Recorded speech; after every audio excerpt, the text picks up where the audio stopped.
चलो चलो जल्दी चलो, आ जाओ प्रेमियों, सत्संग का समय हो गया। आज सत्संग का आखिरी दिन है। चलते चलाते महापुरुषों के कुछ वचनों को सुनो जो आपके जीवन में काम आएंगे। ये वचन आपका बचाव करेंगे, हर तरफ से आपकी संभाल करेंगे। अगर तुमने वचनों को समझ लिया और अपने जीवन में उतार कर विश्वास कर लिया तो ये वचन सब फल देने वाले हैं। संत महापुरुषों का कोई वचन ऐसा नहीं है जिससे जीवों को कोई न कोई लाभ न मिले। अब जितना आप समझ पाते हो, ले पाते हो, उतना लाभ आपको मिलता है। ये दीपावली का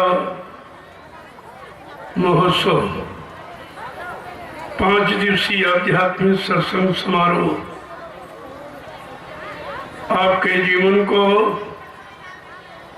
सत्य मार्ग पर ले आने वाला, सच्चित आनंद दिलाने वाला, जीवात्मा को सतलोक सचखंड अनामी धाम पहुंचाने वाला, ये वो सत्यदेश का संदेश है।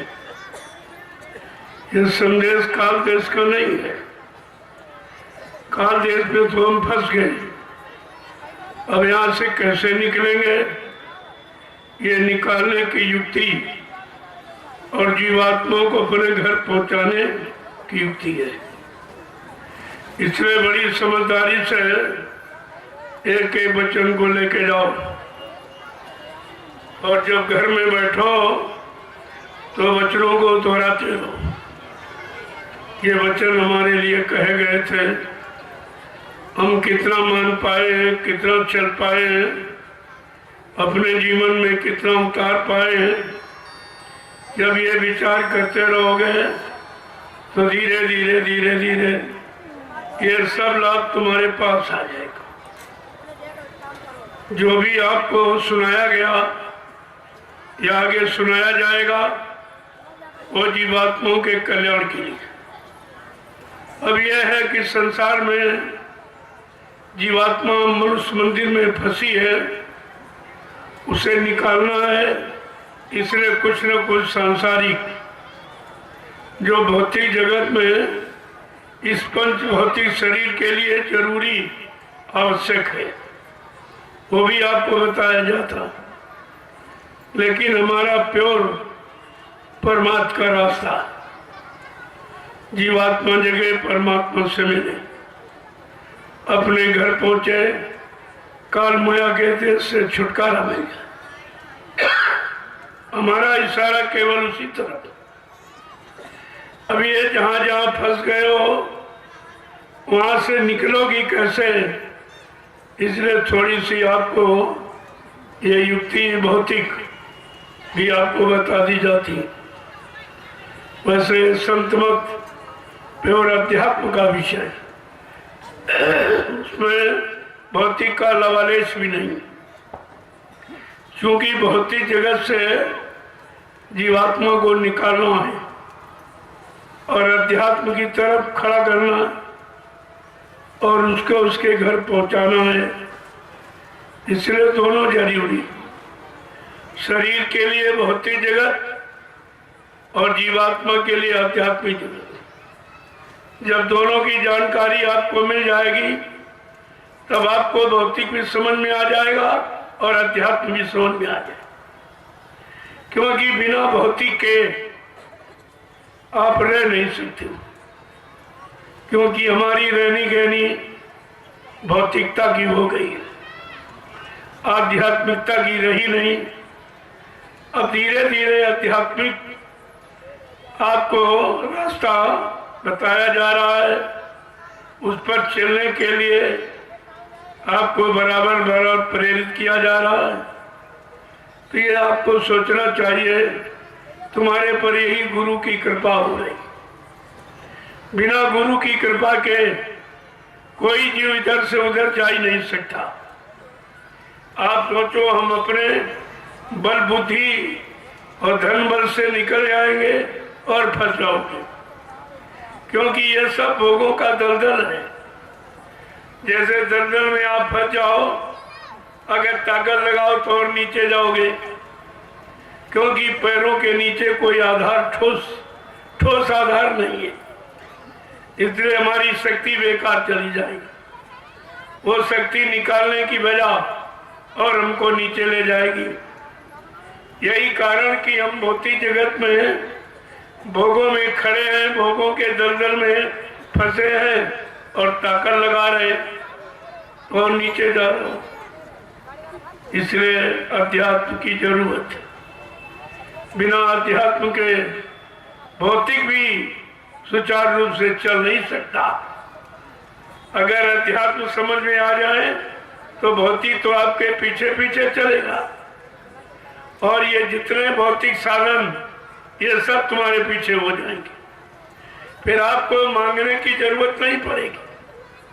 लेकिन अध्यात्म में जरा चल के तो देखिए आप कि कैसा ये आध्यात्मिक ज्ञान है, आध्यात्मिक रास्ता है, आध्यात्मिक साधन युक्ति है।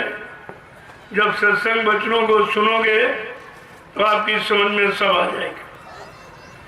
लेकिन इतना माहौल वातावरण खराब हो गया कि अब अध्यात्म तो समझ में आता ही नहीं और भौतिक भी समझ में नहीं आ रहा कि जिस भौतिक के लिए आप रात पाने के लिए रात दिन प्रयास करते थे, अब आज उससे भी आप परेशान हो रहे। उधर बीमारियों ने घेर लिया, परेशानी, लड़ाई झगड़ों ने घेर लिया, दुर्घटनाओं ने घेर लिया आपको। एक तरह की नहीं, हजारों किस्म की समस्याओं में आप घिर गए हो। अब उस समस्या का समाधान भौतिक नहीं है, वो संतों का अध्यात्म ही है। जिस दिन अध्यात्म तुम्हारी समझ में आ जाएगा, ये भौतिक अपने आप आपका बनता चला जाएगा, क्योंकि भौतिक अध्यात्म के पीछे चलने वाला, आगे नहीं पीछे चलने वाला। लेकिन जब अध्यात्म को समझ लो तब तो कितना प्रयास आपके साथ किया गया कि 10 जुलाई 1952 से 2012 ये मथुरा का समय आप सबको जगाने चिताने के लिए भौतिक से कैसे निकले, अध्यात्म की तरफ कैसे बढ़े चले, उसके लिए समय आपको दिया गया था 60 वर्ष। लेकिन किसी के समझ में कुछ नहीं आया, न भौतिक समझ में आया, न अध्यात्म समझ में आया।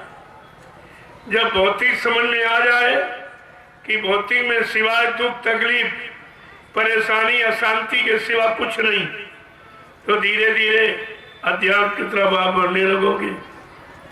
अब यह कुदरत ने एक तमाचा मारा है, हो सकता शायद इससे आपको होश में आ जाए और आप अध्यात्म की तरफ बढ़ने लगो। क्योंकि कुदरत ने अब एक छोटी सी बात, बाबा जी ने आपसे क्या कहा था कि पहले हथौड़ी बजेगी, फिर हथौड़ा और फिर घन, तो सबकी बुद्धि सन्न हो जाएगी। ये तीनों चीजें आपको ध्यान में रखनी चाहिए थी कि महापुरुष ने इशारा ये क्यों किया। हथौड़ी बजने का मतलब, हथौड़ा बजने का मतलब और घन बजने का मतलब, और बुद्धि सन्न हो जाएगी, इसका मतलब सारा बुद्धि का विवेक ज्ञान शून्य हो जाएगा। आपका कोई बल नहीं चलेगा, आपका कोई भौतिक ज्ञान काम नहीं करेगा। बाबा जी ने भी आपसे कहा था आगे ऐसा समय आ रहा है, तुम्हारा सारा विज्ञान 1 किलो गेहूं पर केंद्रित हो जाएगा। एक रोटी का टुकड़ा नाली में पड़ा होगा, आप निगाह बचा के उठा के खा लोगे।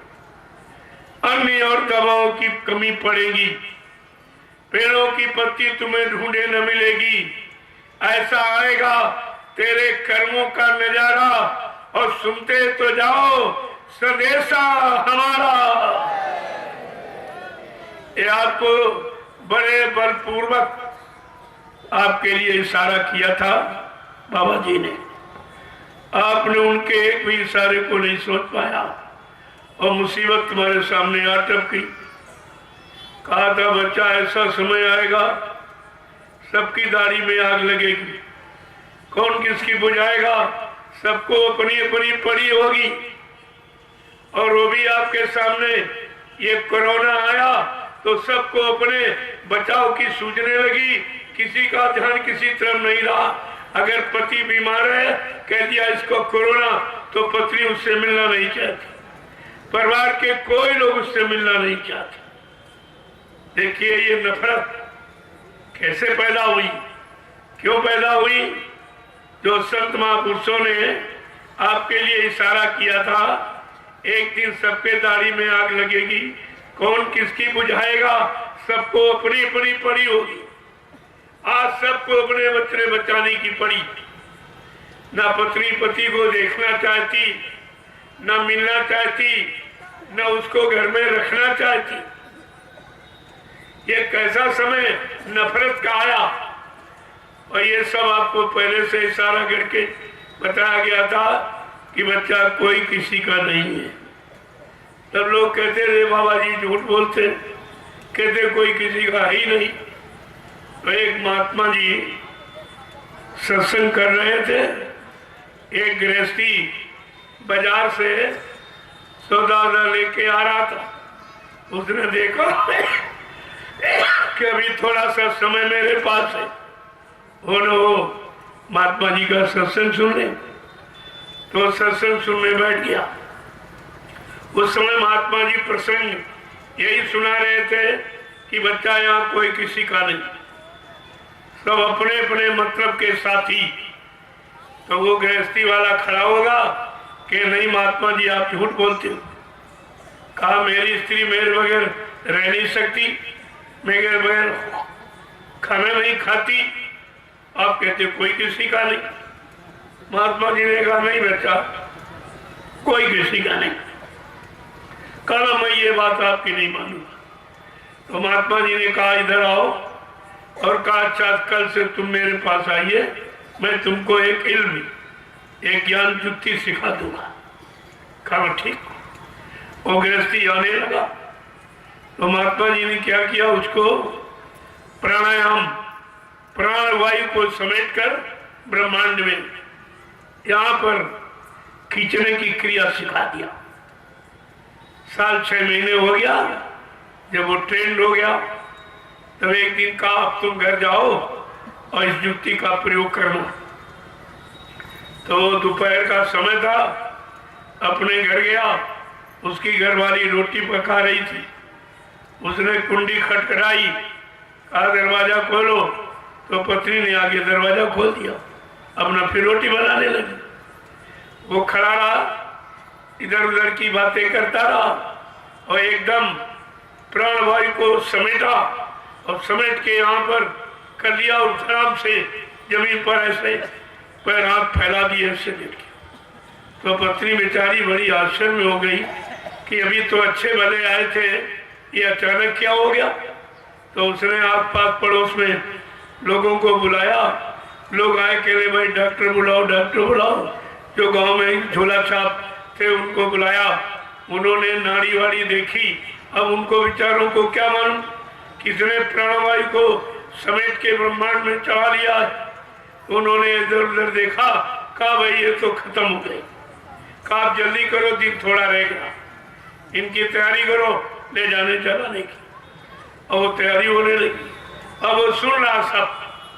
तो जट से मोहल्ले के लोग बांस वांस काट के ले आए, उसकी तख्ती तैयार कर दी, और दुकान से सब सामान आ गया। तिल जौ और मतलब घी और ये अगरबत्ती सब सामान पूरा जो मृतक का होता है, और कफन अपन सब ले आई, और उसको बांध छोड़ दिया।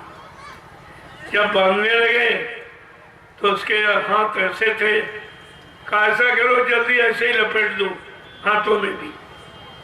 जब लेके चले तो दरवाजा सकरा था, हाथ अड़ने लगे। तो लोगों ने कहा फावड़ा लाओ जल्दी से, इसको गिराओ, ये इस दरवाजे को चौड़ा करो, ये कैसे निकलेगा। तो उसकी पत्नी कह रहे ठहरो ठहरो ठहरो, मैं आपको तरीका बताती हूँ। तो गई अंदर, और वो चारा काटने वाला गड़ासा उठा के ले आई, और कहा इनके हाथ काट दीजिए, यहाँ से ये हाथ पैर काट दीजिए, निकल जाएंगे। बनाने वाला जा रहा, हमारा बना बनाया घर क्यों बिगाड़ रहे हो। और वो सुन रहा अंदर।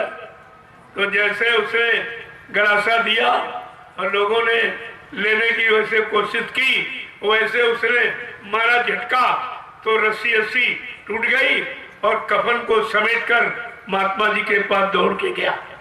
कहले महाराज बिल्कुल आप ठीक कहते थे, बिल्कुल आप ठीक कहते थे, कोई किसी का नहीं। अरे के बात तो बताओ। कहो बात क्या है, अगर जरा मैं चूक जाता तो मेरी पत्नी मेरे हाथ पर कटवा देती। कहा मैंने तो तुमसे कहा था कि यहाँ कोई किसी का नहीं। जब तक जिनका स्वार्थ, लोभ, लालच और काम तुम्हारे से निकलेगा, बनेगा, तब तक तुम्हारा रिश्ता होगा। और नहीं तो तुम एक परीक्षा करके देखो, एक बीमार बन जाओ, तुम चारपाई पर लेट जाओ और टट्टी पेशाब सब चारपाई पे करने लगो, तो डॉक्टर आएगा, कोई मर्ज तो है नहीं जो बता पाए। तो कहेगा भाई इनके कोई मर्ज नहीं है, अब ये बहुत थोड़े दिन के मेहमान हैं। तो वो अब ज्यादा दिन जब हो जाए तो पत्नी पूछने लगी, अरे डॉक्टर साहब ये बताओ इनके मरने की कोई दवा नहीं है, ये कब तक ऐसे पड़े रहेंगे। ना तो काम करने वाले हैं, और जो धन था वो सब दवा में खर्चा हो गया।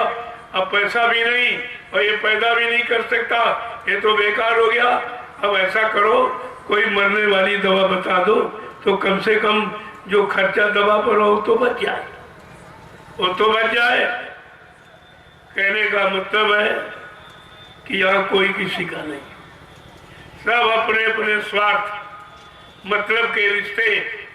इसलिए संत महापुरुषों ने रिश्ते के बारे में पूरी जानकारी दी कि जो तुमने रिश्ते बनाए हैं उनका संबंध और मतलब अर्थ कहाँ तक का। तो क्या कहा उन्होंने कि देरी तक पत्नी का नाता, देरी तक पत्नी का नाता, पोली तक माँ का नाता है, मरघट तक जाते भाई बंधु, पर हंस अकेला जाता है। कहा कोई नहीं, कोई नहीं साथ में गया। और आप ये अनुभव रोज परिवार समाज में देख रहे हो, कर रहे हो कि अगर पत्नी मर के गई तो पति साथ गया, पति मरा तो पत्नी साथ गई, बेटा मरा बाप साथ गया, बाप मरा बेटा साथ गया, भाई मरा भाई साथ गया। वहां का साथी कोई नहीं। तुमने अपना साथी का चुनाव ही नहीं किया। आज तक तुमने अपना सच्चा साथी, सच्चा साथ देने वाला, आपके साथ जाने वाला और आपको अच्छी जगह पहुंचाने वाला, तुमने ऐसा साथी ही नहीं बनाया।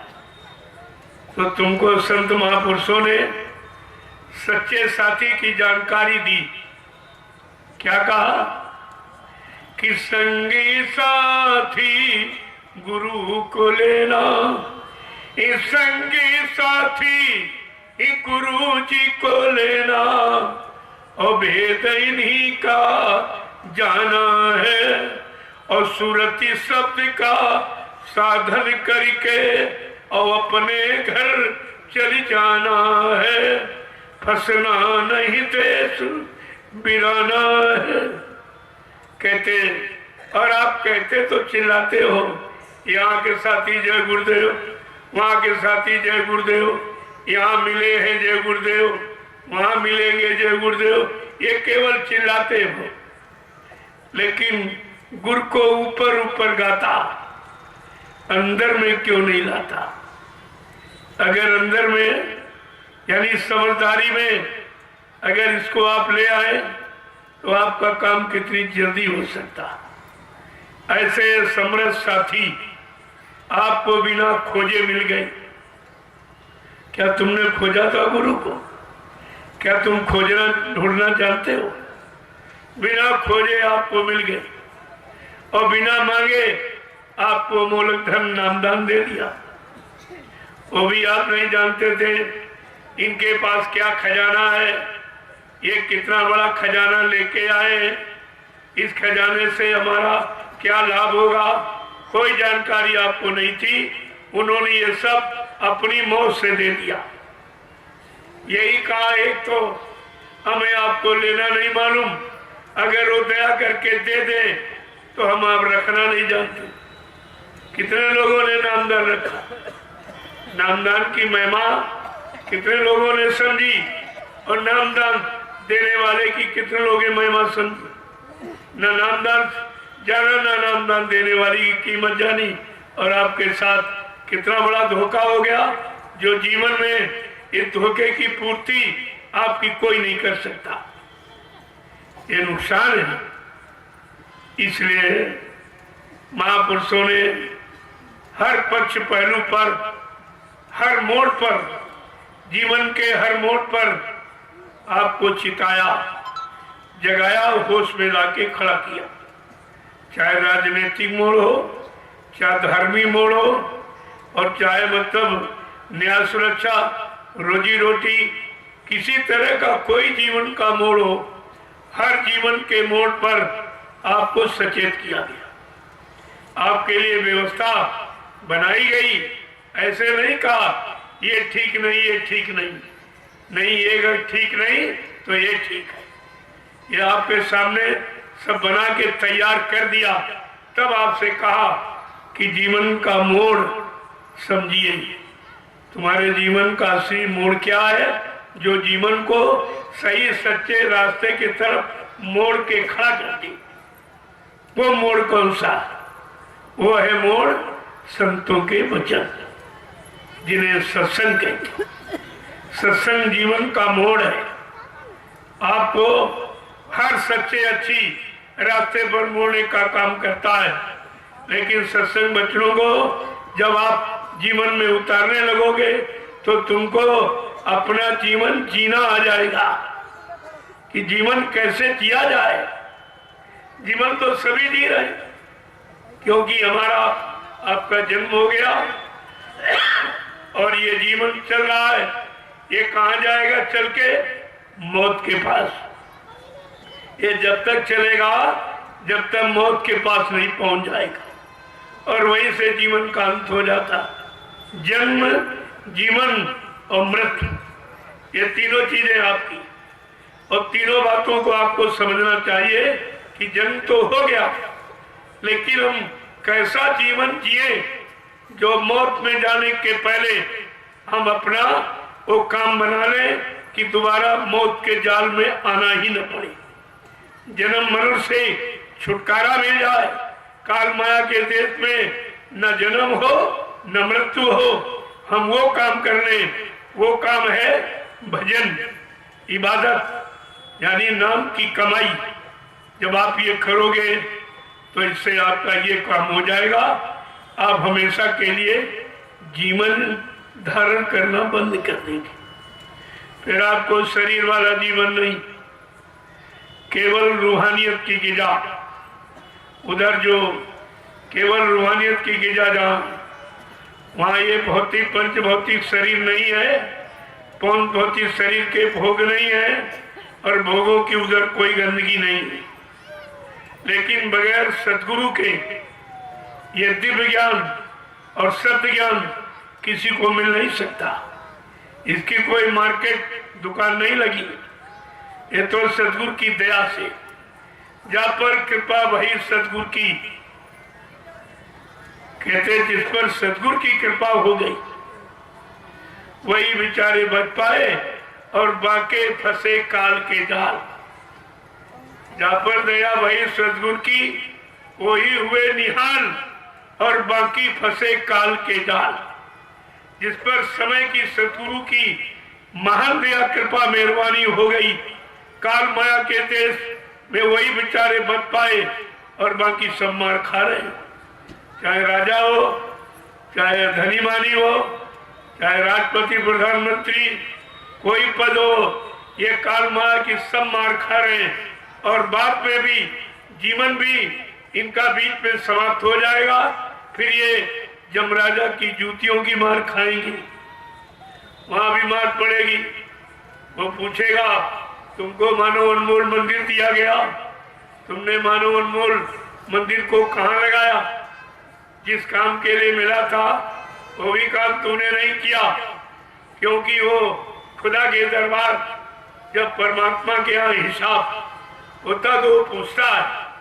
ये नहीं पूछता तुम पढ़े लिखे कि नहीं पढ़े लिखे, शादी ब्याह किया कि नहीं किया, बाल बच्चे हुए कि नहीं हुए, व्यापार खेती दुकान चलाए कि नहीं चला, रुपया पैसा जोड़ा कि नहीं जोड़ा।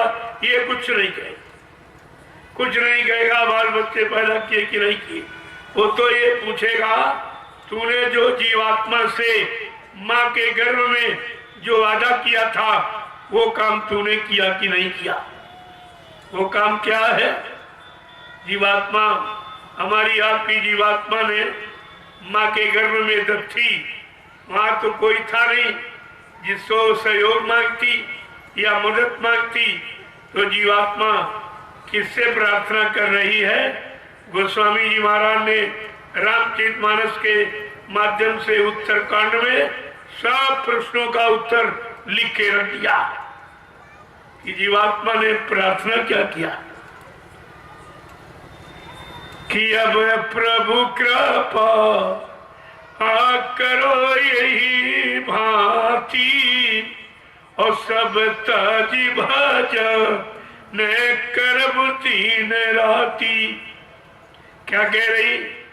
हे प्रभु ऐसी कृपा कर। ये नहीं कह रही हे राम, हे कृष्ण, हे हनुमान, हे शंकर या देवी देवता ऐसी कृपा करो, क्योंकि ये बीच के लोक में रहने वाली, ये जीवात्मा का काम नहीं कर सकती। इनकी जीवात्मा खुद नहीं जगी और खुद घर नहीं पहुंची, तो ये सब तुम्हारी जीवात्मा को कैसे जगा देगी?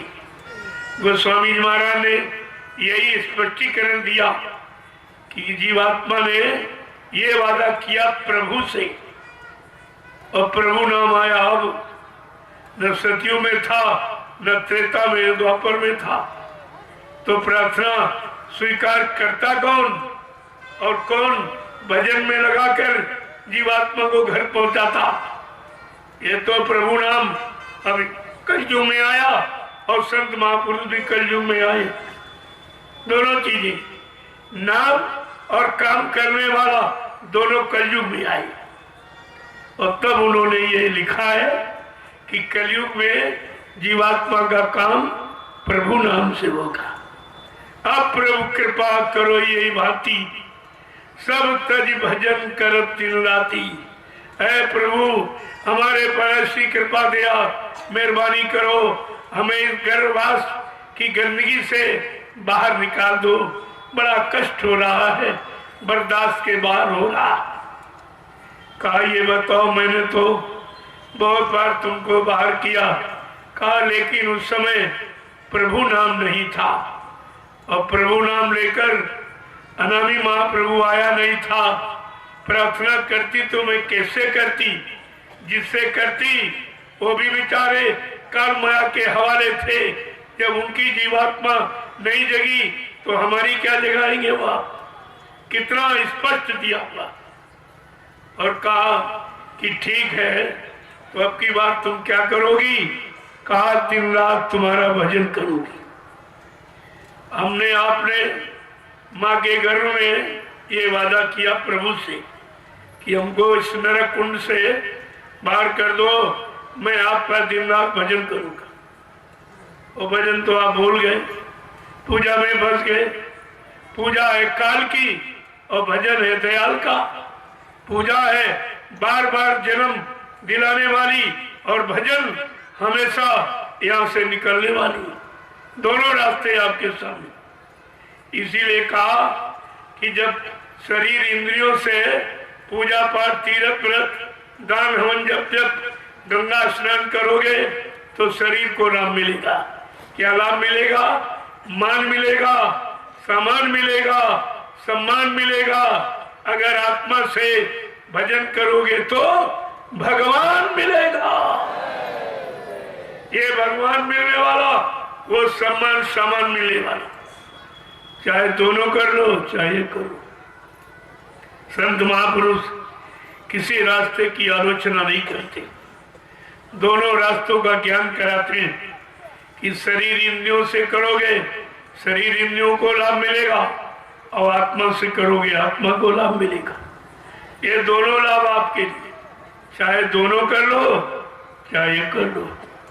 वो तो तुम्हारे करने पर निर्भर करता है, लेकिन रास्ता दोनों आपके साथ। और रामचरितमानस में केवल चर्चा इसी नाम की ही, और आज तक अभी प्रभु नाम पर किसी ने विचार नहीं किया। जब मैं ये तूफानी दौड़ा लेके हिंदुस्तान में निकला तो जगह जगह रामचरितमानस के अखंड पाठ, समाज में, परिवार में, जगह जगह मतलब, तो लोग पूरी रात चिल्लाते हैं कि प्रभु की कृपा भयो सब काजू, और जन्म हमार सुफल भयो आजू। कहा प्रभु की कृपा से ये सब काम हो जाएगा और मानव जीवन सार्थक हो जाएगा।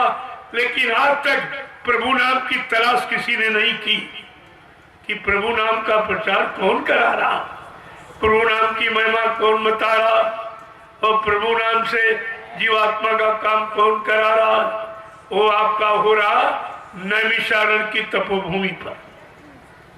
प्रभु नाम का पूरा प्रचार, प्रभु नाम का पूरा काम नैमिषारण्य की तपोभूमि पर हो रहा है।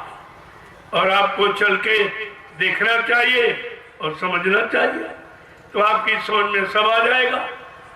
कहीं किसी ने एक झोपड़ी नहीं बनाई अभी। अरे संगत का धन सत्संगियों से ले रहे हो तो सत्संग संगत के लिए तुमने क्या किया? जो बना था मथुरा में वो भी तमाम बिगड़ गया, उसको सुरक्षित नहीं रख पाए। जो हिंदुस्तान के समस्त सत्संगियों प्रेमियों की गाड़ी कमाई, शारीरिक श्रम और आर्थिक श्रम ये सब से तैयार हुआ, वो तो सबका है, वो किसी एक का नहीं है, सबका है और सबका रहेगा। उसे कोई नहीं ले सकता, किसी का एकाधिकार उस पर न है और न होगा। अब ये है चंद मिनट के लिए कोई अपनी मनमानी, जैसे रावण की तरह कि मैं ही भगवान हूँ, मेरे सिवा कोई भगवान नहीं, कहता था मैं ही ब्रह्मा, मैं ही विष्णु, मैं ही शंकर कहाया हूँ, त्रैलोक की शक्ति उनमें मैं समाया हूँ, सूर्य और चंद्र मेरी आज्ञा से उदय और अस्त होते हैं, मेघ मेरे इशारे से सदैव जलवृष्टि करते हैं। इतना बड़ा अहंकार रावण का, और चंद मिनट नहीं लगा सब धराशायी हो गए। अंत में सत्य की विजय हुई। जो सच्चा काम करने के लिए राम नाम ऋषि मुनियों ने जगाया था, उसी राम नाम की विजय हुई और राम नाम का काम हुआ और बाकी सारा काम खत्म हो गया। प्रेमियों, इसी तरह कलयुग में जय गुरुदेव प्रभु का नाम जगाया गया, ये जगाए नाम से काम होगा, और सुनाए और पढ़ाए और रटने वाले नामों से काम नहीं होगा।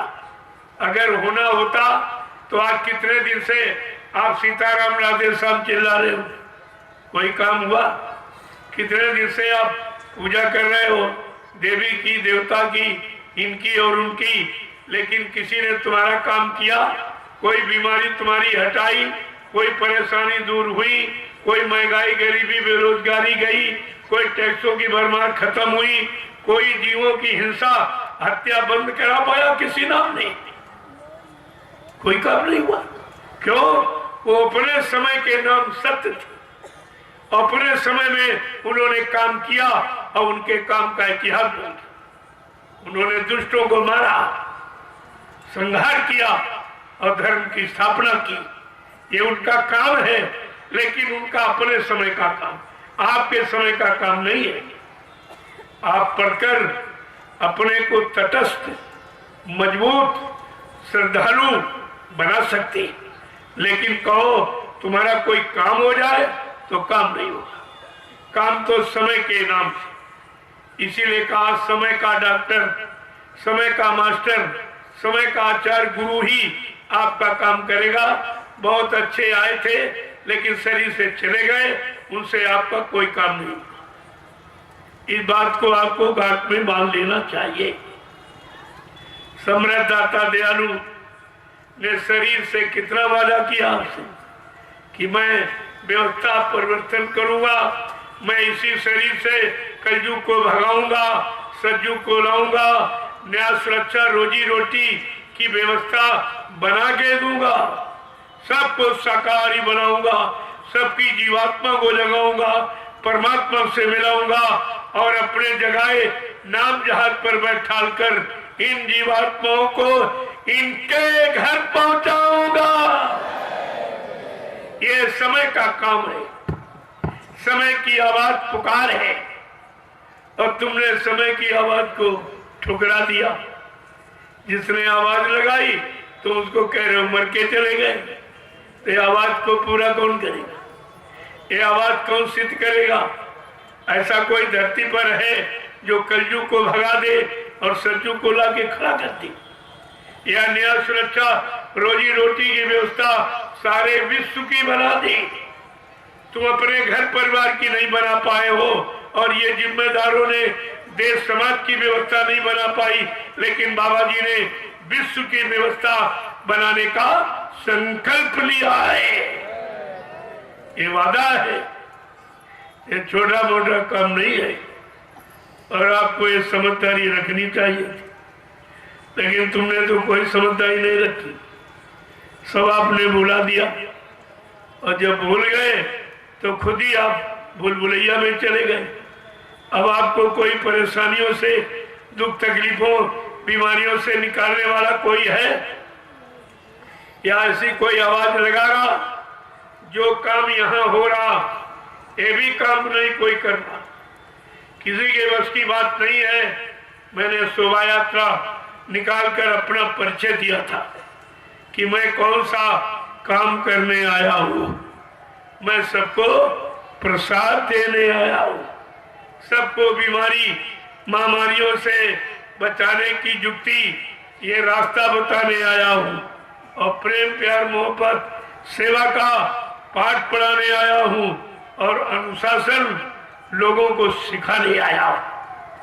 इतने काम लेकर के मैं निकला और आपको पूरा परिचय दिया मैंने, लेकिन आपकी समझ में कुछ नहीं आया। और फिर मैंने आप नित्य प्रति एक झंडा गाड़ दिया और कहा झंडे की परिक्रमा करो, तुम्हारी बीमारी जो डॉक्टर वैद्य और दवाओं से नहीं दूर हुई, इसमें आपको काफी राहत मिलेगा, भूत प्रेतों से आपको निजात मिल जाएगी।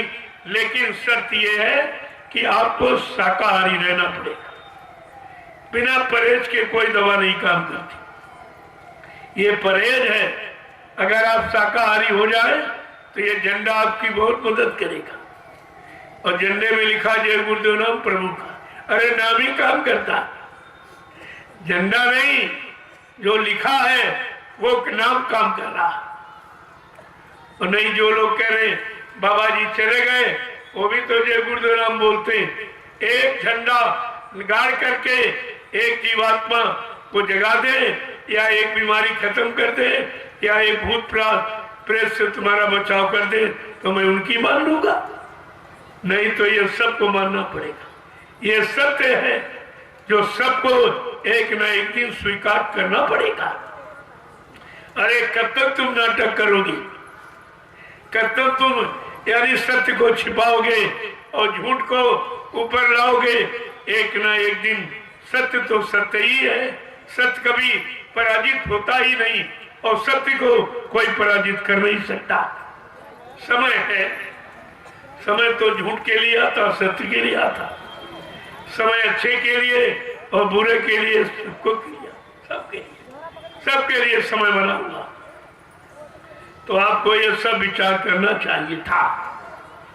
और मैं बराबर झंडे की परिक्रमा एक नया पैसा, शोभा यात्रा में महाप्रसाद 1 पैसा किसी से, और ये नित्य प्रशंसन 1 पैसा किसी से नहीं मांगा जाए।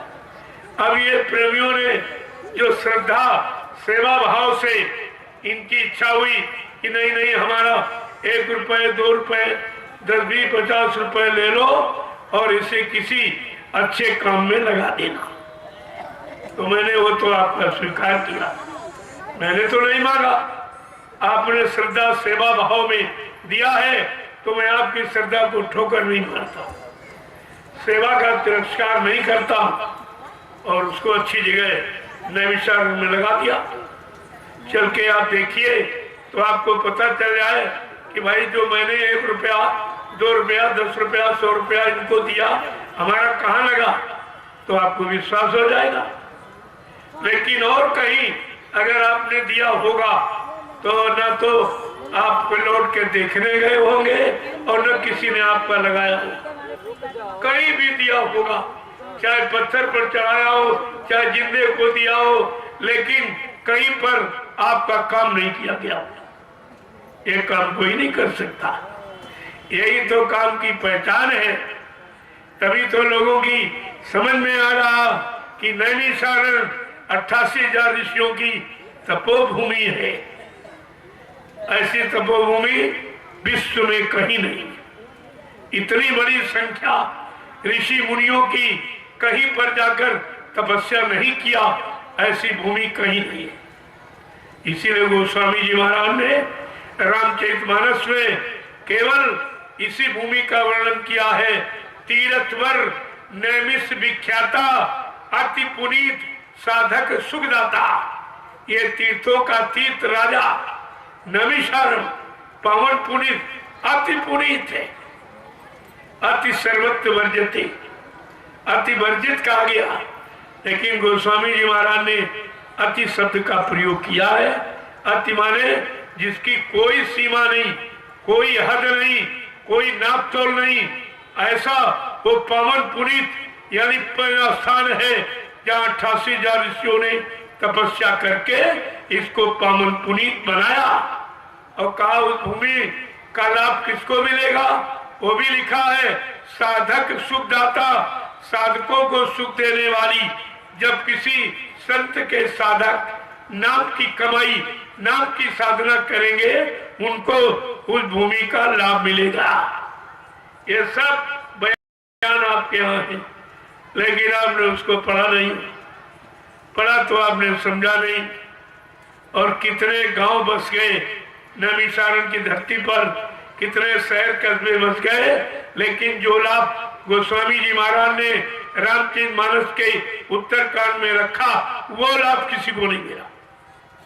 वो तो साधक सुखदाता, साधकों को सुख देने वाला।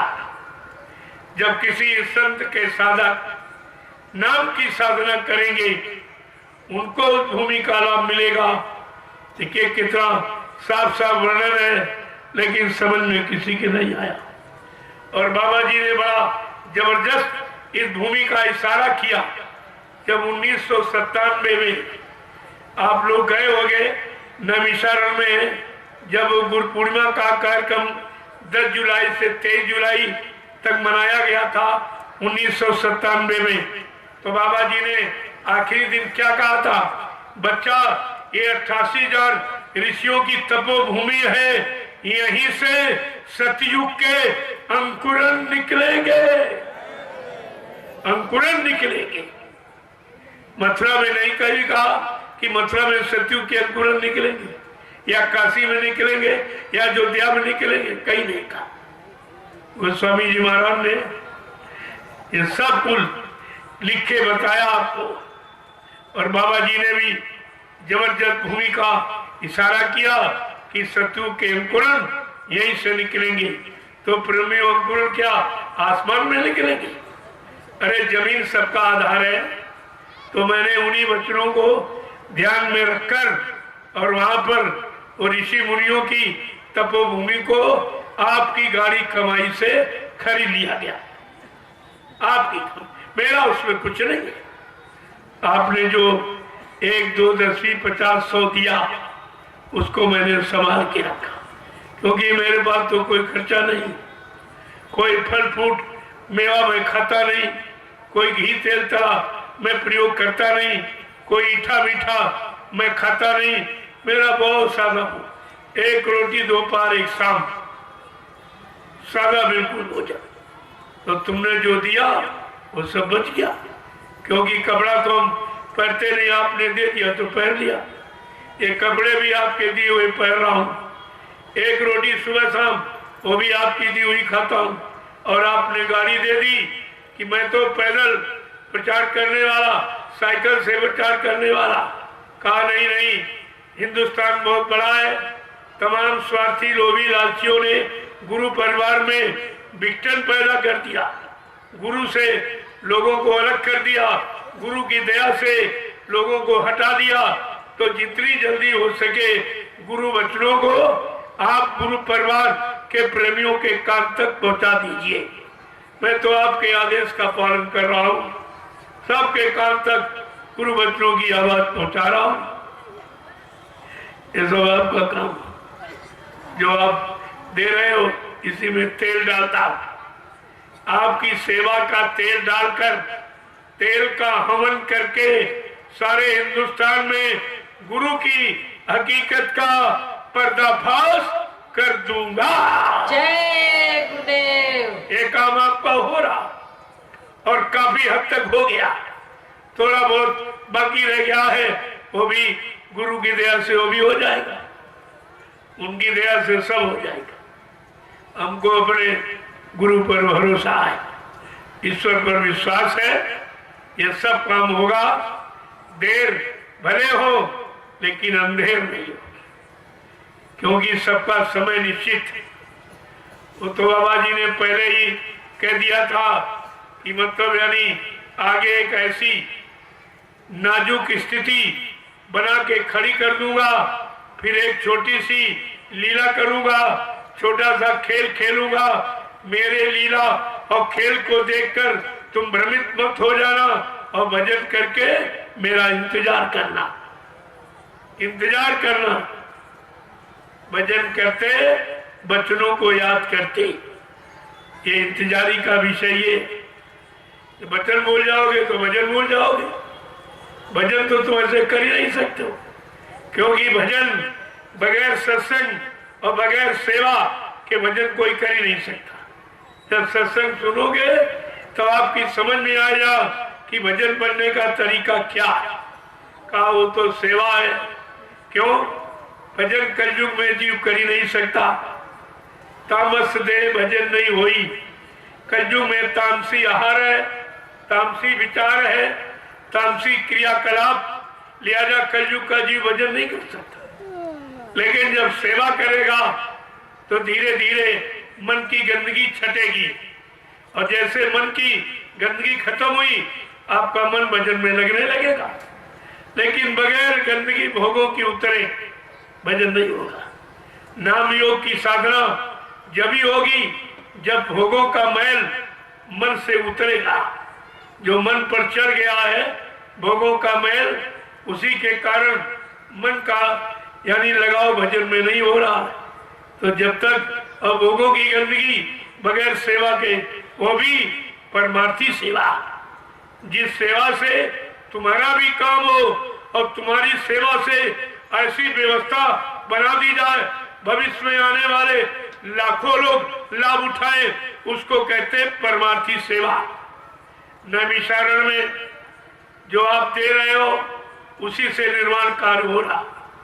आपका काम तो हो ही रहा, लेकिन जितने लोग ये जाएंगे आएंगे वहां बैठ के भजन करेंगे, सत्संग सुनेंगे, सेवा करेंगे, ये परमार्थी लाभ आपके खाते में जाएगा, क्योंकि आपकी सेवा से व्यवस्था बनी है, इसलिए आपको उसका लाभ मिलेगा।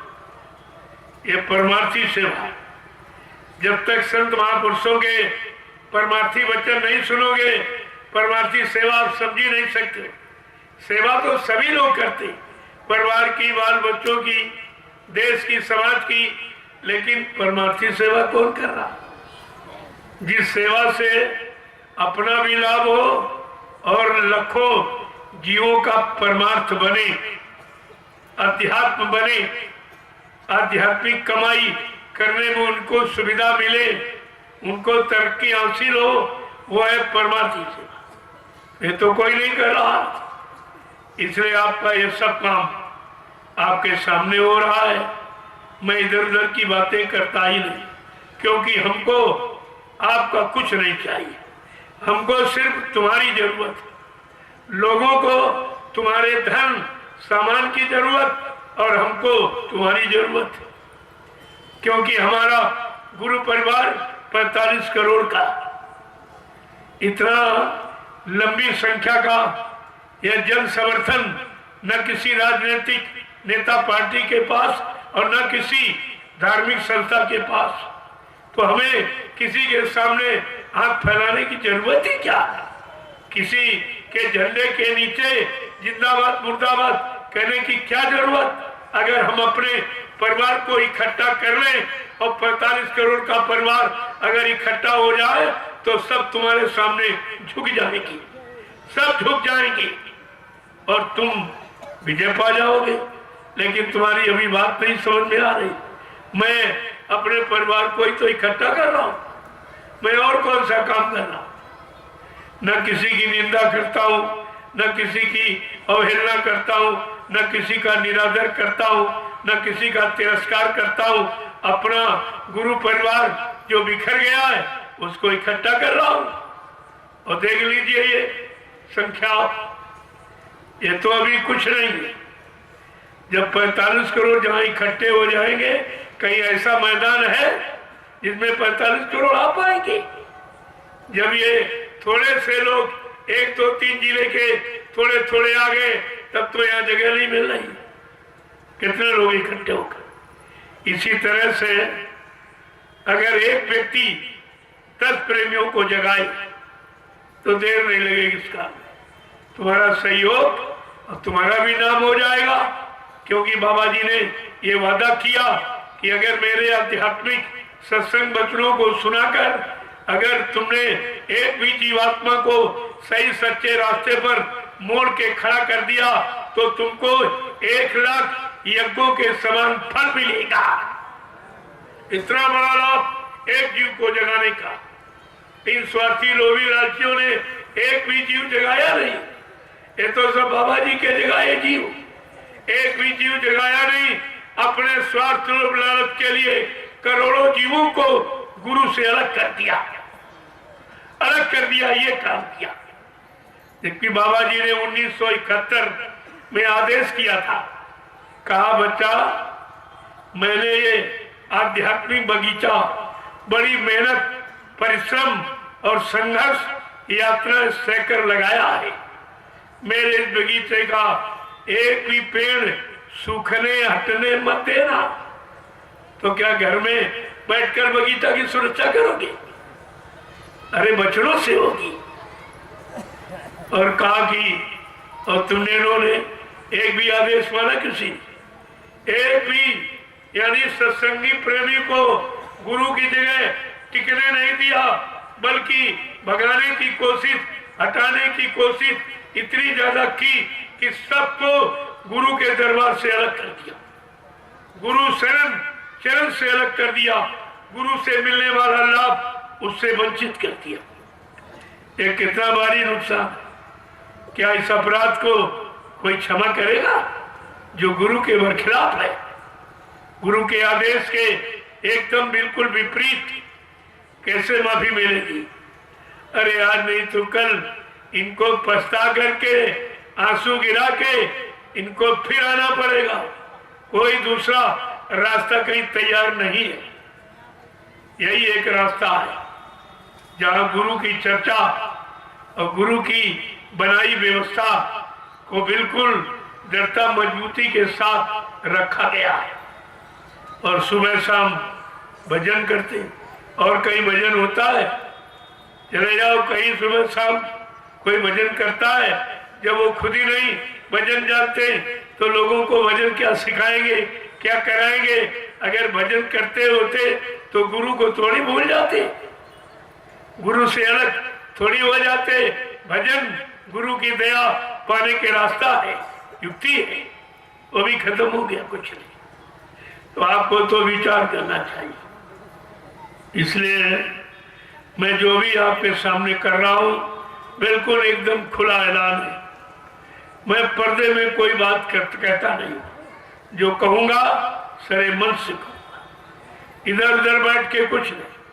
तमाम मीडिया पत्रकार आते कहते महाराज कुछ कह दीजिए, हमने कुछ नहीं, मैं सब कुछ कहता हूं और मन से कहता हूं। मैं इधर उधर नेताओं की तरह कि मंच पर कुछ और कोठरी में कुछ बोले, हमने वो यहाँ नहीं होता। यह अध्यात्मवाद है, यह संतों का काम है, ये किसी स्वार्थी लोभी लालची का काम नहीं है, और ये जीवात्मा के कल्याण उद्धार का काम है। इसलिए लोगों को समझना चाहिए। मैं जो भी कहूंगा मन से कहूंगा और आपके सामने कहूंगा। पहले भी मथुरा में भी जो भी कहा जाता था आपके सामने राष्ट्रीय मंच और राष्ट्रीय कार्यक्रमों में ही बाबा जी कोई छोटा मोटा आदेश देते थे, राष्ट्रीय मंच मथुरा राष्ट्रीय कार्यक्रमों में देते। मैंने ये लोगों से पूछा क्या बाबा जी के मुंह से आपने मथुरा में राष्ट्रीय मंच राष्ट्रीय कार्यक्रम में बाबा जी के मुंह से आपने ये सुना है कि हमने इसको यानी वसीयत कर दी या इसको नाम पावर दे दिया? क्या किसी ने सुना था? अरे इतने लोग बैठे हो, सत्य बोलिए आप, क्या बाबा जी के मुंह से आपने मथुरा में राष्ट्रीय कार्यक्रम और राष्ट्रीय मंच से कि आपने कभी ऐसा सुना था कि बाबा जी ने कभी अपने मुंह से ये कहा कि मैंने इसको वसीयत कर दी या इसको नाम पावर दे दिया? नहीं। फिर आप कैसे बोल? आप गुरु की सुनने गए थे कि चेलों की सुनने गए? गुरु महाराज की। गुरु की मानने गए कि चेलों की मानने गए? गुरु की। आपके समझ में कुछ नहीं आया, कुछ भी तो तुम्हारे समझ में नहीं आया, तो इसीलिए तुम सब बुलबुलैया में पड़ गए हो। अरे गुरु पार करेगा कि चेला पार करेगा? अगर चेले के लिए होता तो गोस्वामी जी महाराज ने रामचरित मानस में ये क्यों लिखा? क्या लिखा उन्होंने कि गुरु बीन भाव निधि तरह ना कोई, और जो भी रांची इस शंकर सम होई। कहा कि गुरु के बिना भवसागर कोई पार जा ही नहीं सकता। उन्होंने लिख दिया कि चेले के बिना गुरु भवसागर पार हो जाओ। स्पष्ट कितना लिखा गया और फिर भी आप भूल गए। समझ में आपके कुछ नहीं, ना पहले वाला ना वर्तमान वाला, तो दोनों से आप वंचित रहेंगे। आपकी समझ में क्या आया? इसलिए सत्संग वचनों को पकड़ के रखो। जो जो मैंने इन 5 दिन में आपके कानों तक आवाज पहुंचाई है, इसको संभाल के रखिए। आगे का समय बहुत खराब। यही वचन तुम्हारी मदद करेंगे, तुम्हारी संभाल करेंगे, तुम्हारी रक्षा करेंगे, तुमको हर तरफ से बचाएंगे। इसलिए इन वचनों को आपके सामने कहना लाजमी है। तभी समय से कहा जा रहा कि क्या जरूरत थी? अगर हमको आपसे हमदर्दी न होती तो हम क्यों पूरे हिंदुस्तान का दौरा करते? हमें कोई लोभ लालच तो आपसे था नहीं। आपसे कोई चीज मैंने मांगी नहीं कभी भी, न पहले मांगी न मांगता हूं। जो सेवा श्रद्धा भाव में आप देते उसी से सब काम हो रहा है, तो हमें मांगने की जरूरत ही क्या? क्या जरूरत उसकी? इसको पहले काम को देखिए आप, तब तुम्हारी समझ में सब आ जाएगा। जिंदगी में हजारों का मेला जुड़ा, ये हंस जब जब उड़ा तब अकेला उड़ा। जिंदगी में हजारों का मेला जुड़ा, ये हंस जब जब उड़ा तब अकेला उड़ा। न राज राजे रहे न कोई रानी रही, और सिर्फ कहने को झूठी कहानी रही। 4 दिन का ये झूठा ये झमेला जुड़ा, और हंस जब जब उड़ा तब अकेला उड़ा। जिंदगी में हजारों का मेला जुड़ा, ये हंस जब जब उड़ा तब अकेला उड़ा।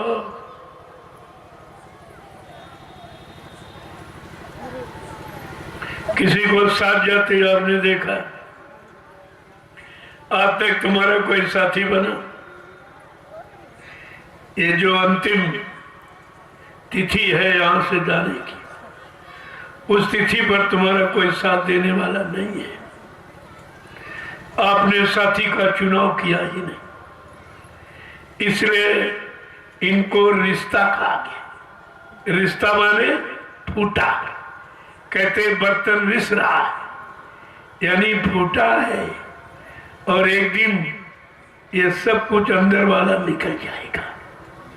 जब फूटा है तो एक दिन सब बह जाएगा, बर्तन खाली हो जाएगा। इस इशारे को आप नहीं समझ पाए कि रिश्ते नाते क्या है। ये रिश्ते नाते हैं, यानी रिश्ते माने ये फूटे नाते, ये टूटे नाते, ये तुम्हारा साथ देने वाले नहीं। आपने इस सत्य पर कभी विचार विमर्श किया है? कुछ नहीं, कुछ नहीं है। देखो कितना इशारा किया कि ना राज राजे रहे न कोई रानी रही, और सिर्फ कहने को झूठी कहानी रही। 4 दिन का ये झूठा ये झमेला जुड़ा, और हंस जब जब उड़ा तब अकेला उड़ा।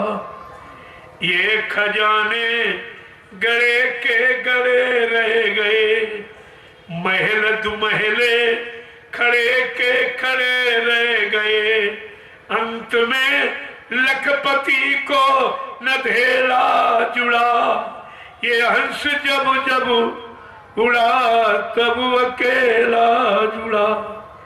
चेतो प्यारे सभी आ डटो धर्म पर, चेतो प्यारे सभी आ डटो धर्म पर।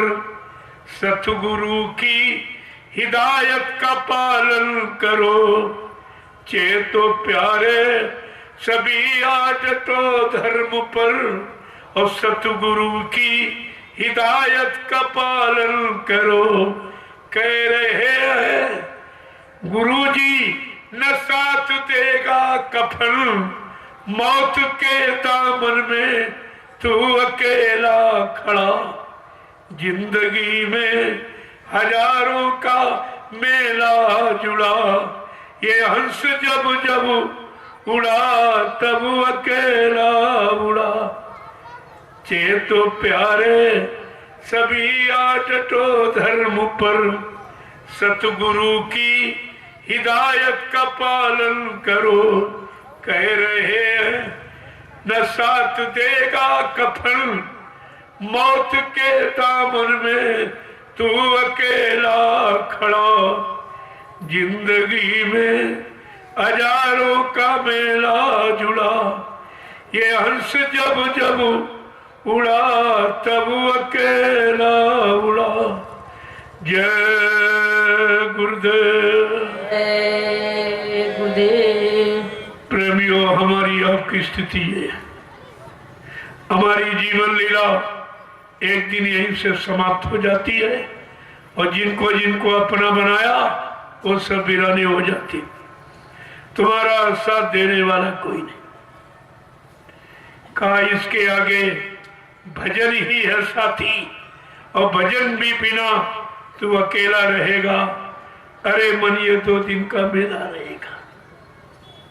कहा कि तुम्हारा यहाँ कुछ नहीं। जो भजन, जो नाम की कमाई कर लोगे वही साथ जाएगी, और दाम की गवाही यही छूट जाएगी। और करोड़ों अरबों खरबों कितने आप इकट्ठा कर लो, लेकिन एक पाई आप ले नहीं जा सकते हो कि ये, क्योंकि ये काल का सामान है, तुम्हारा नहीं है। दयाल का सामान जीवात्मा ले जा सकती, और वो है भजन नाम की कमाई, ये तुम्हारे साथ जाएगी। इसीलिए संत महापुरुषों ने कहा 24 घंटे में 22 घंटे तुम दाम की कमाई करो। हम मना कब करते हैं, लेकिन 2 घंटे तुम नाम की कमाई करो।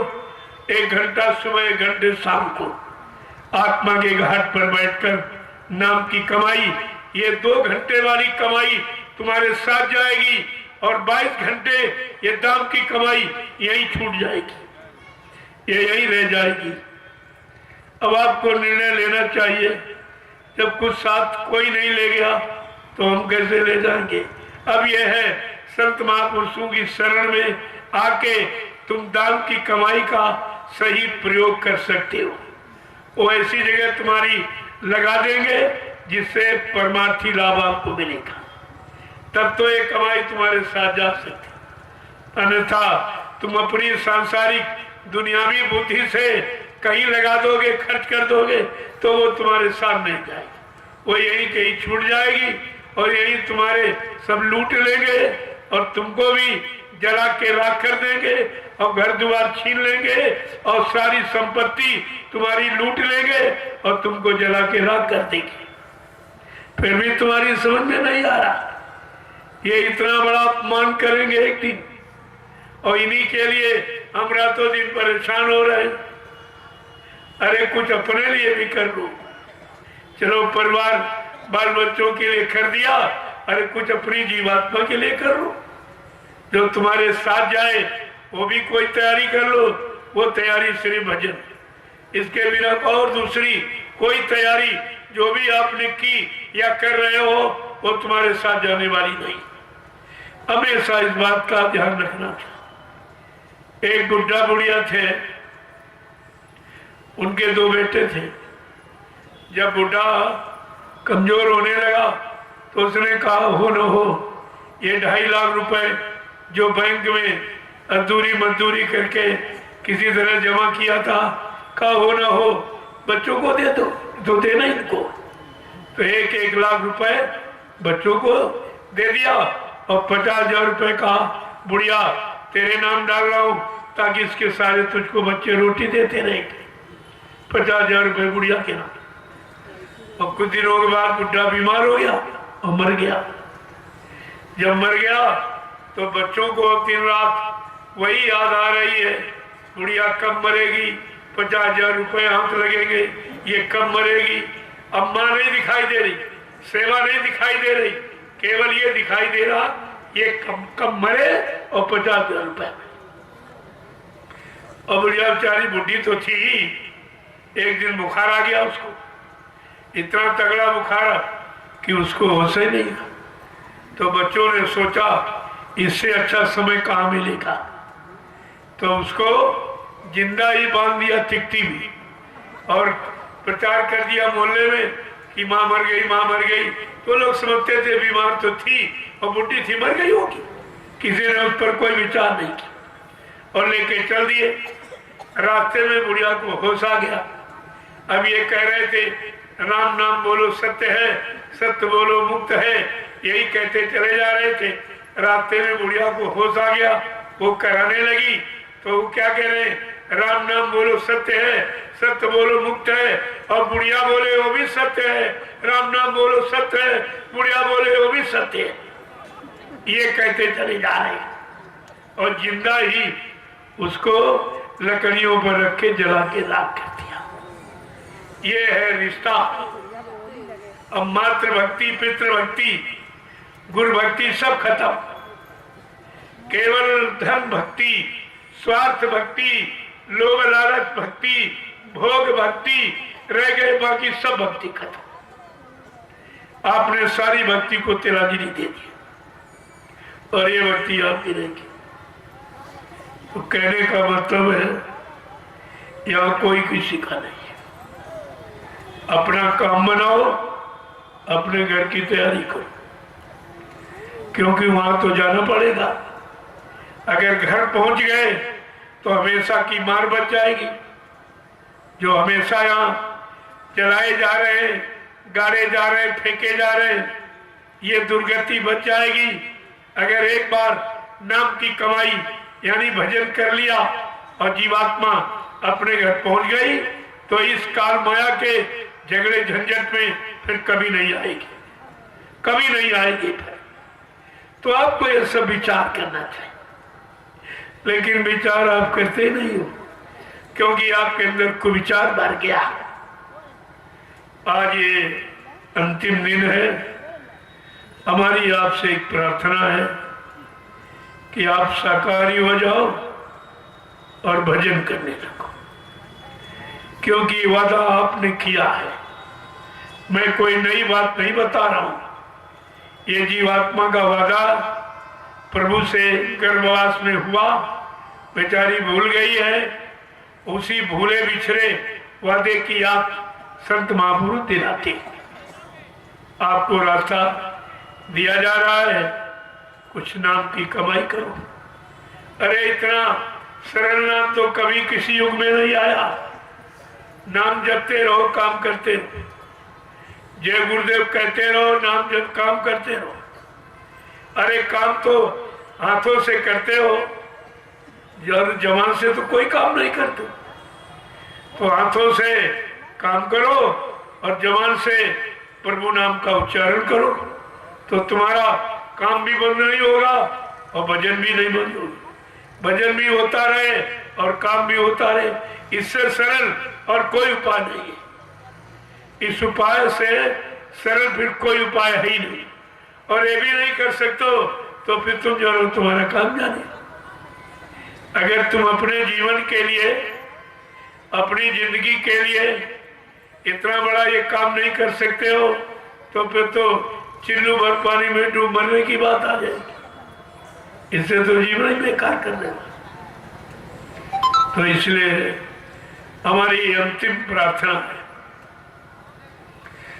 कि प्रभु का भजन सब करो धीरे धीरे। भजन सब करो धीरे धीरे। प्रभु का भजन सब करो धीरे धीरे।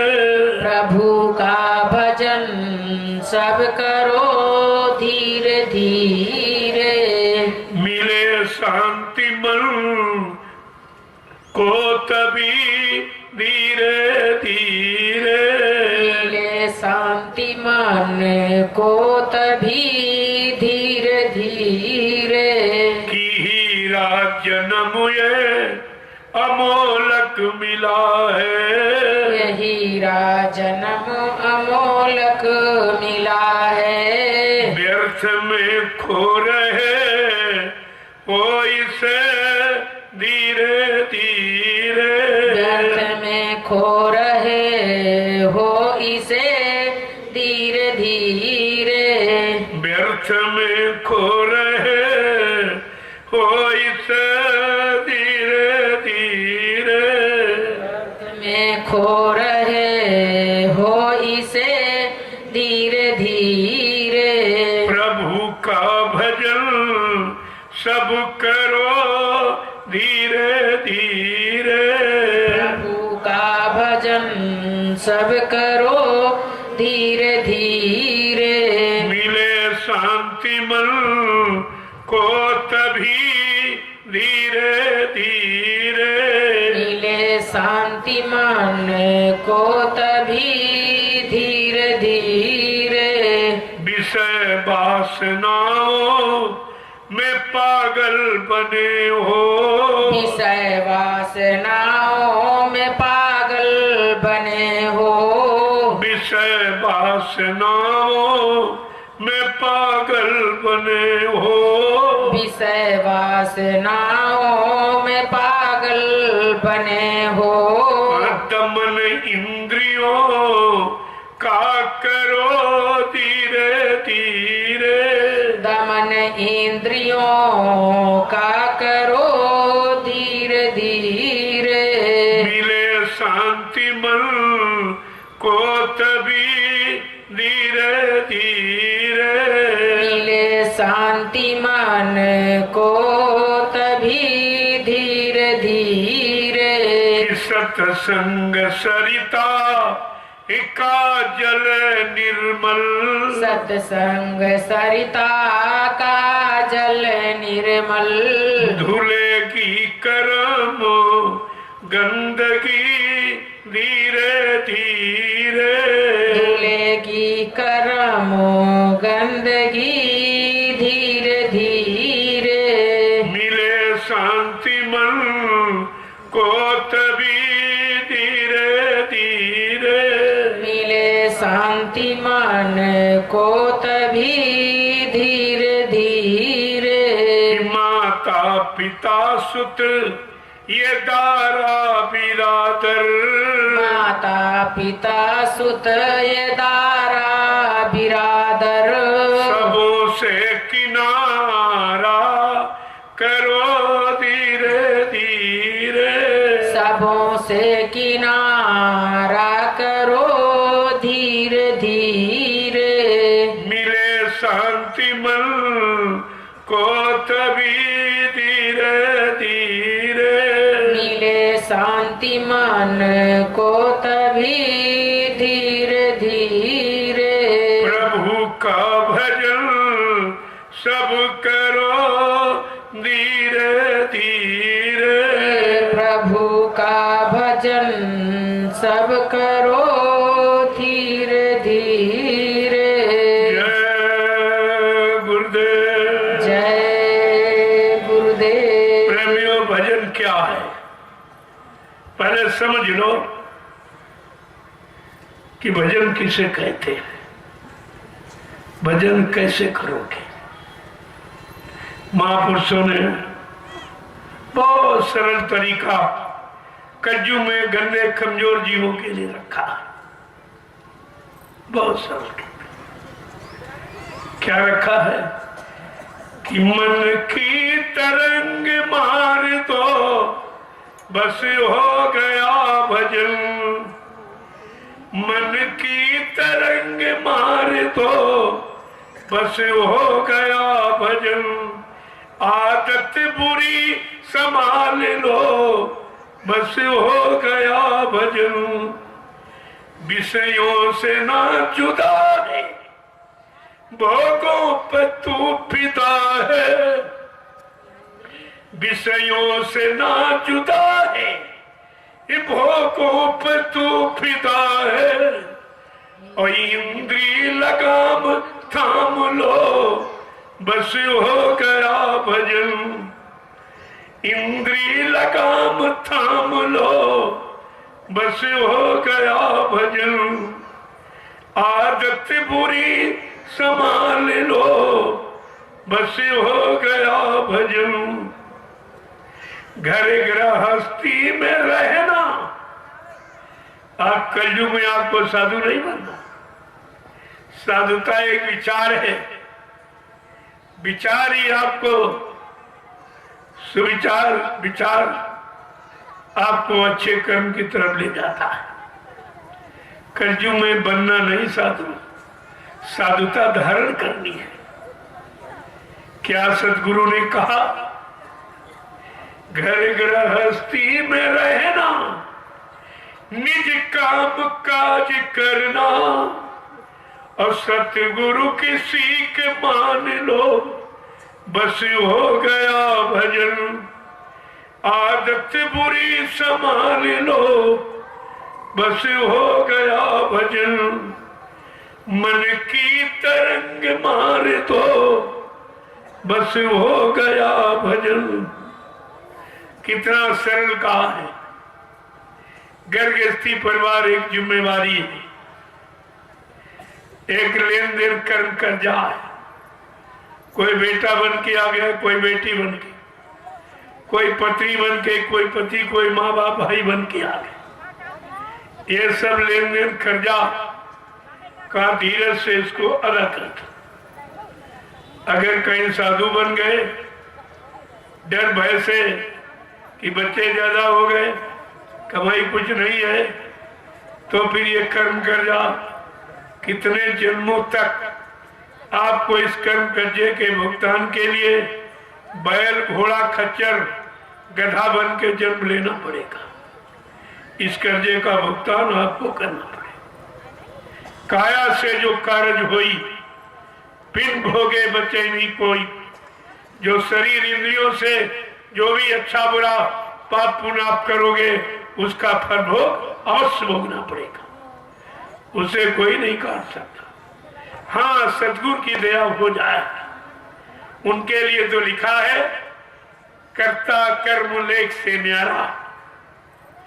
जो कर्म की लेख को भी मेट देते हैं वो सतगुरु दाता दयालु को अधिकार है, करते ये तो कर सकते। उनके लिए लिखा है संत लेख पर मेख मारे, मेटे अंग कुंग भाल के, जो ब्रह्मा ने कलम चला दी हमारे आपके पाप पुण्य कर्मों की सजा और लाभ देने की।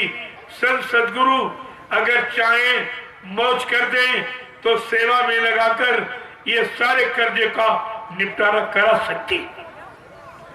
वो तो ऐसे समर्थ है कि सदैव अपने जीव को ले जाकर किसी ऊपर के मंडल में ठहराकर उसके कर्मों का भुगतान करा देंगे, काल को भनक भी नहीं पड़ेगी। लेकिन ऐसी असीम दया किसी किसी भक्त पर होती जो अपने आप को पूर्ण न्यौछावर कर चुका, पूर्ण समर्पित कर चुका है। ऐसा भक्त काल कर्म के झगड़े से अलग हो जाता, उस पर कोई कर्म का दोष नहीं रहता, उसका सारा निपटारा सदगुरु करा देते, तो उनको अधिकार है। और आपको मिले तो आपने उनको समझे नहीं, कुछ पहचान भी नहीं पाया, और ये भी कह रहे कहते मर के चले गए। ये प्रचार और कर रहे, यानी कभी काम फिर हो ही नहीं सकता। ऐसा प्रचार करके ये भी इनको एहसास नहीं हो रहा कि ये प्रचार कर अगर हम कहेंगे मर के चले गए, इसका मतलब कभी आएंगे नहीं, तो हमारी जीवात्मा कभी उतारा नहीं होगा, हमारे कर्म करने का कभी निपटारा नहीं होगा, हमें 4,84 लाख नरकों की योनियों से कभी हमारा बचाव होगा ही नहीं। इस पर इन्होंने विचार नहीं किया और इतनी बड़ी बात अपने गुरु के लिए कह दी। जब ये गुरु के नहीं हुए तुम्हारे कैसे हो जाएंगे? जब गुरु को नहीं छोड़ा तुमको कैसे छोड़ देंगे? आपको इस पर विचार करना चाहिए।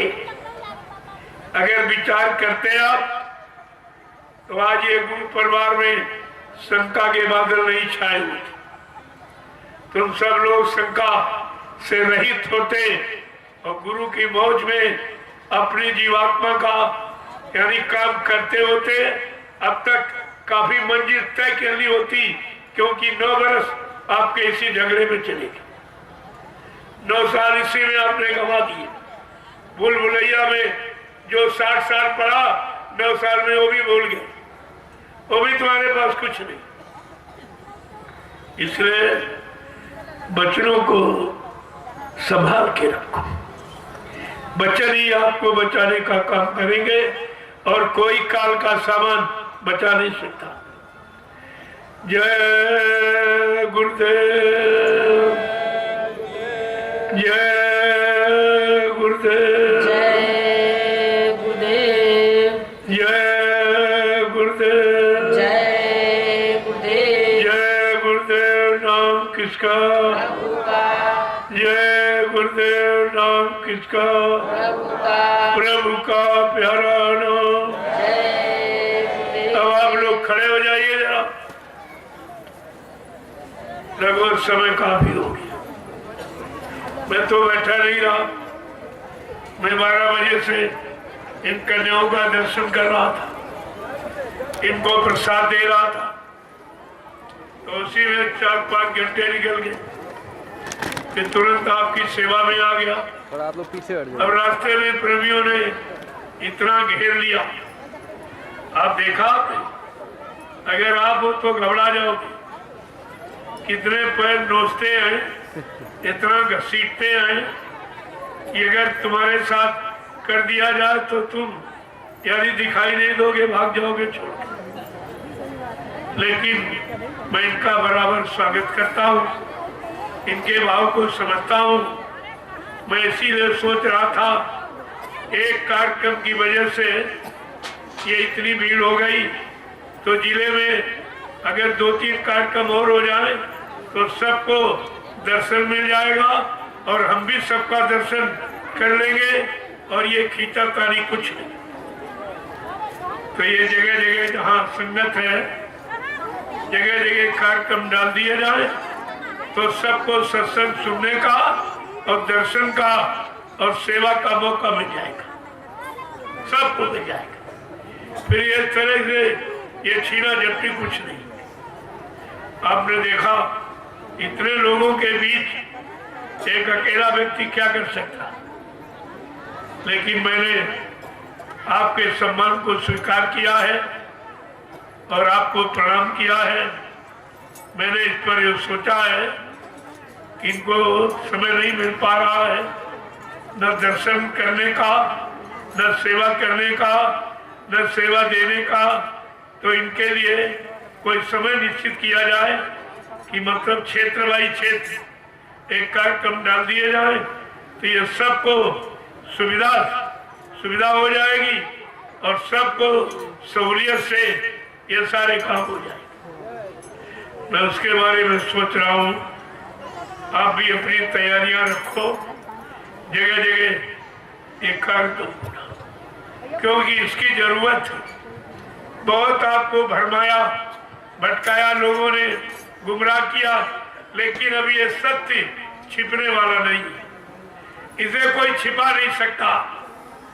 ये भीड़ देखिए आप, क्या कोई राजनीतिक नेता पार्टी इतने लोगों को निस्वार्थ जंगल में बैठा सकती है?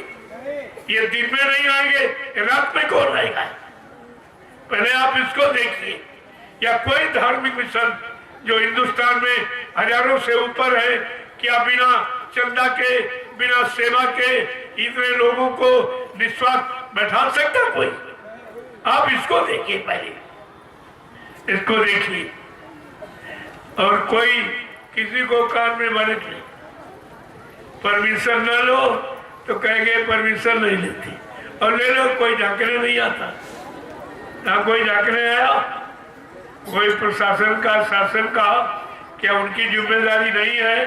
ये भारत की प्रजा है, ये उनकी प्रजा है। मेरा तो प्रेमी बात में है, पहले उनकी प्रजा है। इनको चाहिए था कि मेरी प्रजा ये खुले मैदान में सर्दी के मौसम में रह रही, इनको खाना पानी मिला कि नहीं मिला, इनके बाद बिस्तर है कि नहीं है, इनकी सुरक्षा व्यवस्था है कि नहीं, कुछ नहीं। केवल इनको फिकर अभी 2-4 महीने बाद चंदा वोट की फिक्र हो जाएगी। वोट ले लो, वोट ले लो, नोट ले लो, चंदा ले लो, लेकिन ये फिक्र किसी को नहीं। और मैंने तो परमिशन लिया, मेरे पास प्रमाण है, मैं अगर प्रमाण प्रस्तुत कर दूं तो इनका क्या होगा? इनको ये भी होश नहीं कि कानून सभी जानते, तुमसे ज्यादा मैं कानून जानता हूँ। ऐसा नहीं, ऐसे मैं पूरे हिंदुस्तान में इतना बड़ा ये बखेड़ा खड़ा नहीं कर रहा हूँ। ऐसी बीमारी में जहाँ लोग 10 आदमी एकत्र होने में डरते, परिवार के 10 लोग एकत्र नहीं हो रहे, शादी ब्याह में 150 लोग इकट्ठे होने में डरते, ये तो लाखों आदमी आया हुआ मैदान में। यहाँ कोई डर नहीं है, कोई भय नहीं, कोई बीमारी नहीं, और न बीमारी यहाँ आ सकती है, क्योंकि यहाँ पर हमारे यहाँ बीमारी का कोई काम नहीं। बीमारी गंदे खान पान, गंदे कर्मों से आती, इसलिए ना गंदा खान पान यहाँ, न गंदे कर्म की शिक्षा दी जा रही, ना बीमारी कैसे आई। मैंने ऐसे बड़े बड़े पूरे हिंदुस्तान में जलसे लगा के दिखा दिए इसी बीमारी के समय, लेकिन इनकी समझ में कुछ नहीं आया।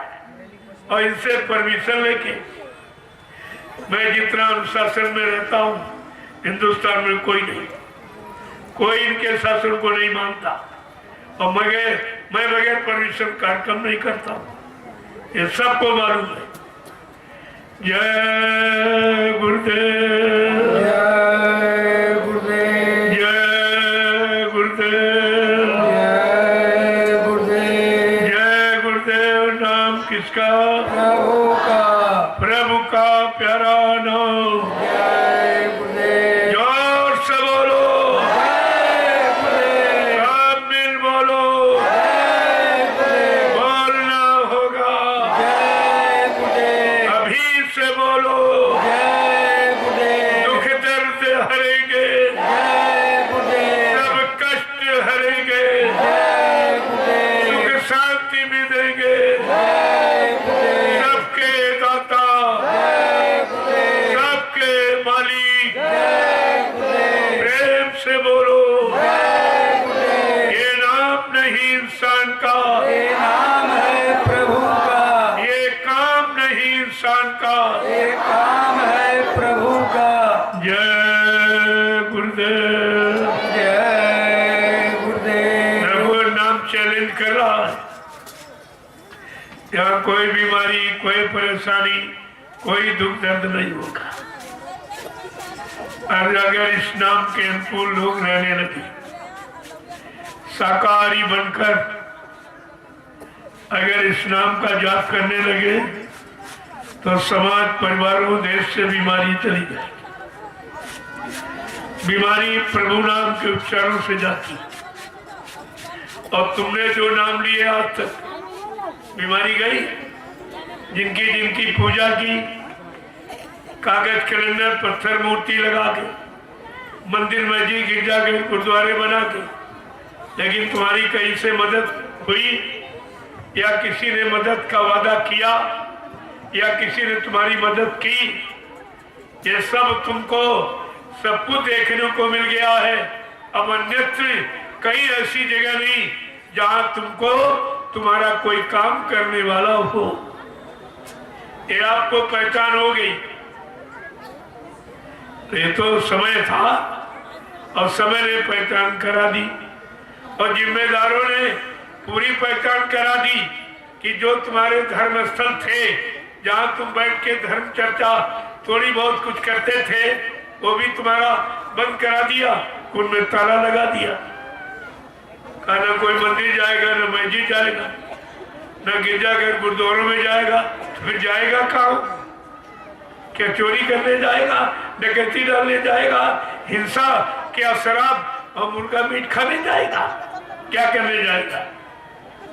यही जगह एक थी जहाँ कुछ थोड़ा बहुत बेचारे करते थे, वो भी खत्म हो गया, कुछ नहीं।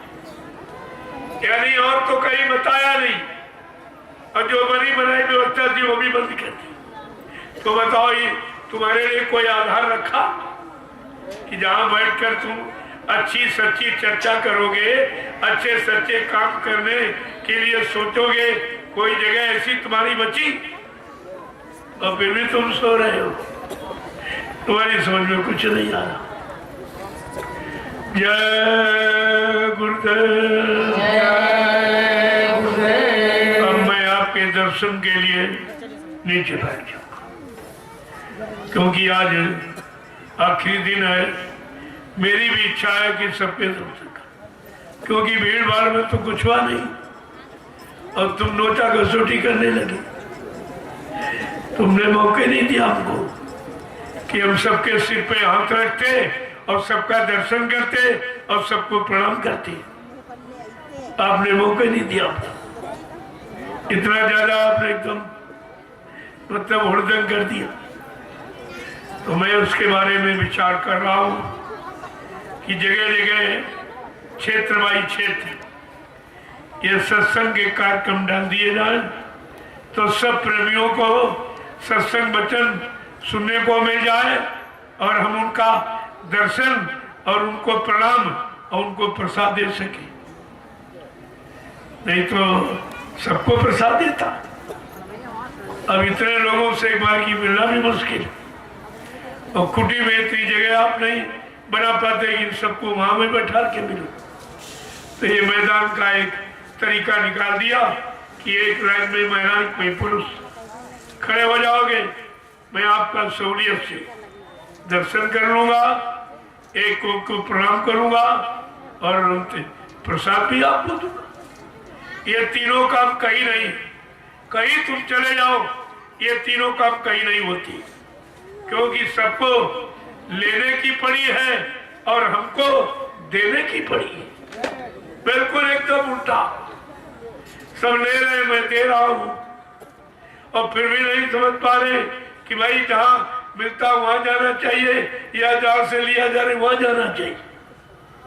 लोग इसी बात पर विचार भी नहीं कर पा रहे। अब कई जगह तुम्हारे लिए ऐसी नहीं है जहां तुमको कोई कुछ दे। अब मेरी नकल भी लोग नहीं कर सकते। ना शोभा यात्रा निकालकर कितने 200 क्विंटल लड्डू और फल ये बांट दिया गया और कोई इच्छा नहीं रखी गई बदले की। और आज कितना बढ़ गया, कोई इच्छा लेने की नहीं। कितने प्रेमियों को भोजन भंडारा करा दिया गया जिससे इनकी बीमारी कम हो जाए, परेशानी कम हो जाए, बदले में कुछ नहीं लिया गया। ये तो आप आंख से देख रहे हो कि यहाँ लिया नहीं जा रहा बल्कि सब कुछ दिया जा रहा। ये सब आपके साथ। जय गुरुदेव। आज मैं इस कार्यक्रम को पूर्ण विराम दे रहा हूँ।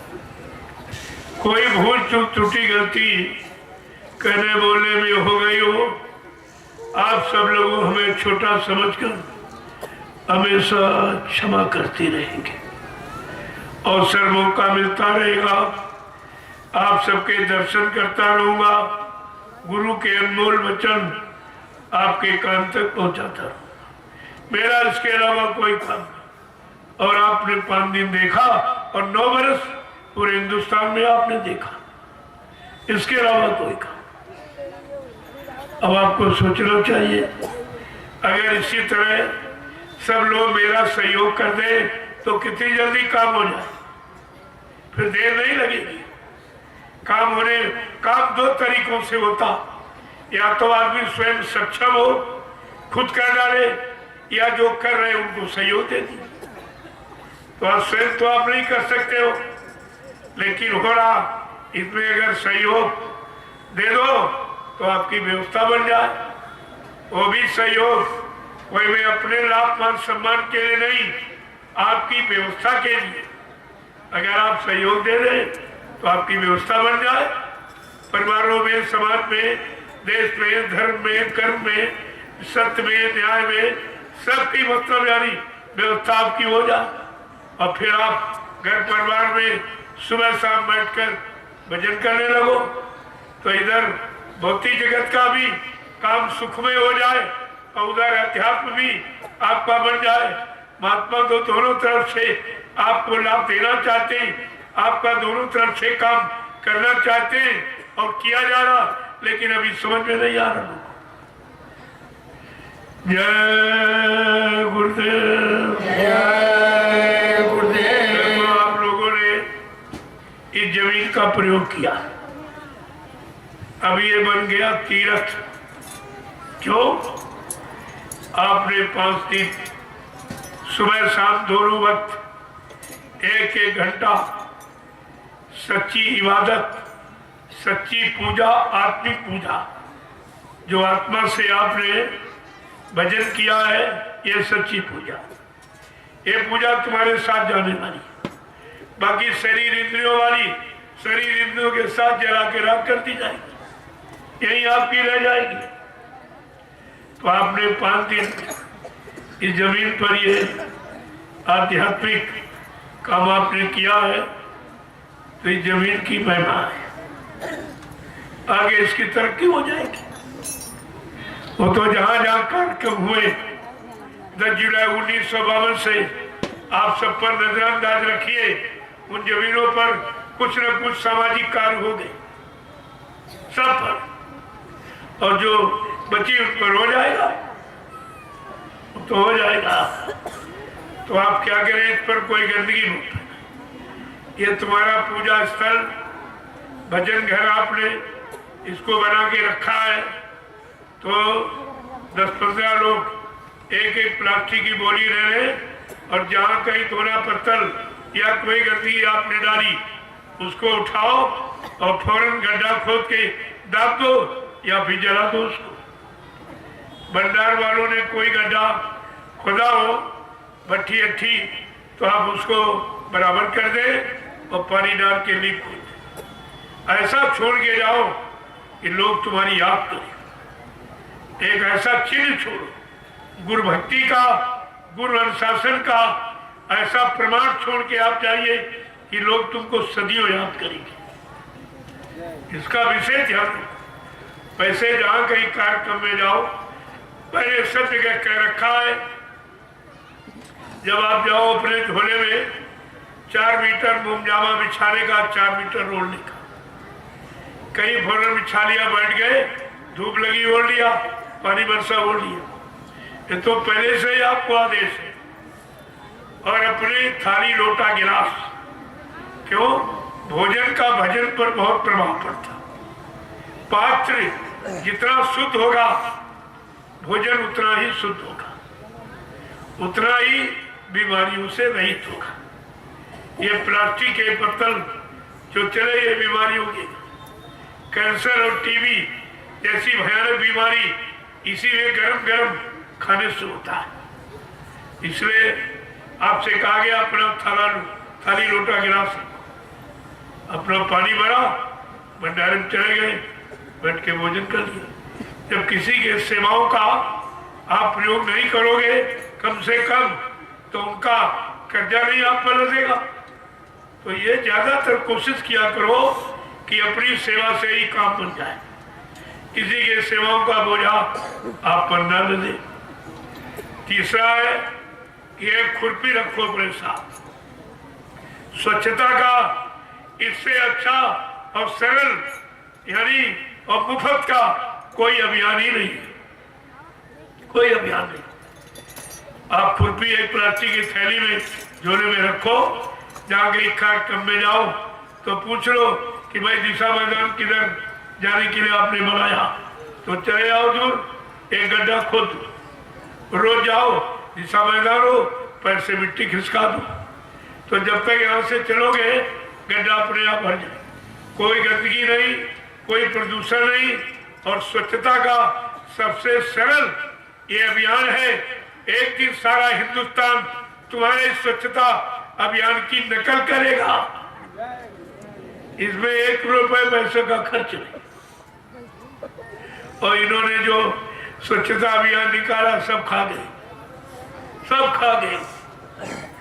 यानी गंदगी तक का पैसा खाने में इनको शर्म नहीं लगी कि टट्टी पेशाब मकान बनवाने का खा रहे हैं, ये कर क्या रहे हैं, और कहीं कुछ नहीं। उससे प्रदूषण और फैला, क्योंकि जो गड्ढा बनाया जाता है और यहाँ ये 5 जिलों में जल स्तर बहुत ऊपर है, धीरे धीरे लैट्रिन गड्ढे का पानी उसी में मिल गया जो पानी आप पीते हो, और प्रदूषित हो गए और बीमारी गंदगी फैल गई।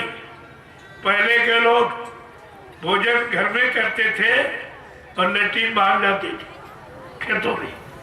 अब क्या करते कि भोजन होटल पर करता और लैट्रिन घर में करता, गंदगी घर में लाया, वहां भोजन किया और गंदगी घर में ला रहा, और केवल एक ईंट का अंतर, इधर किचन इधर लैट्रिन। ये बताइए कीटाणु तुम्हारे भोजन में नहीं जाएंगे, वो तो सारे घर में उठते हैं और उठ करके ये सब जगह पहुंच जाते। इसलिए ये स्वच्छता का सबसे सरल और सस्ता अभियान है ये खुरपी। इससे तो लाभ, एक तो प्रदूषण नहीं होगा, दूसरा जमीन की उर्वरक शक्ति बढ़ जाएगी, उर्वरक शक्ति कमजोर नहीं होगी। ये सब काम आपका मैंने अभियान 9 वर्ष में चलाया और चला के लोगों को दिखा दिया, और आप भी गुरु भक्ति का पूरा प्रमाण दीजिए, इसको पूरा प्रमाणित कर दो, सब जगह लोगों को पता चल जाए कि इससे सरल स्वच्छता का कोई अभियान नहीं, कोई खर्चा नहीं, और सब लाभ ही लाभ है। जय गुरुदेव, जय गुरुदेव, जय गुरुदेव, जय गुरुदेव। नाम किसका? जय गुरुदेव। नाम किसका? प्रभु का प्यारा नाम। सतयुग कौन लाएंगे, कलयुग कौन भगाएंगे, विश्व को सुख शांति कौन देंगे? हाँ, ये संपूर्ण अगर याद रखोगे तो अब तुम्हारे से भूल चूक फिर नहीं होगी, और संपूर्ण भूल गए तो सब भूल जाओ, कुछ नहीं रहेगा। इसको बराबर ध्यान रखिए। और ये काम कोई कर नहीं सकता, न कलयुग भगा सकता, न सतयुग ला सकता, न सबको सुख शांति दे सकता। वो तो इन्होंने प्रमाणित कर दिया कि 70 साल की आजादी में बर्बादी की सेवा कुछ हाथ नहीं लगा, वहां से तो मिलने की उम्मीद खत्म हो गई। 70 साल एक जीवन होता, एक जिंदगी होती, तब नहीं कर पाए, अब कहां से कर? अब तो बहुत बिगड़ गया, अब तो एकदम ध्वस्त हो गया।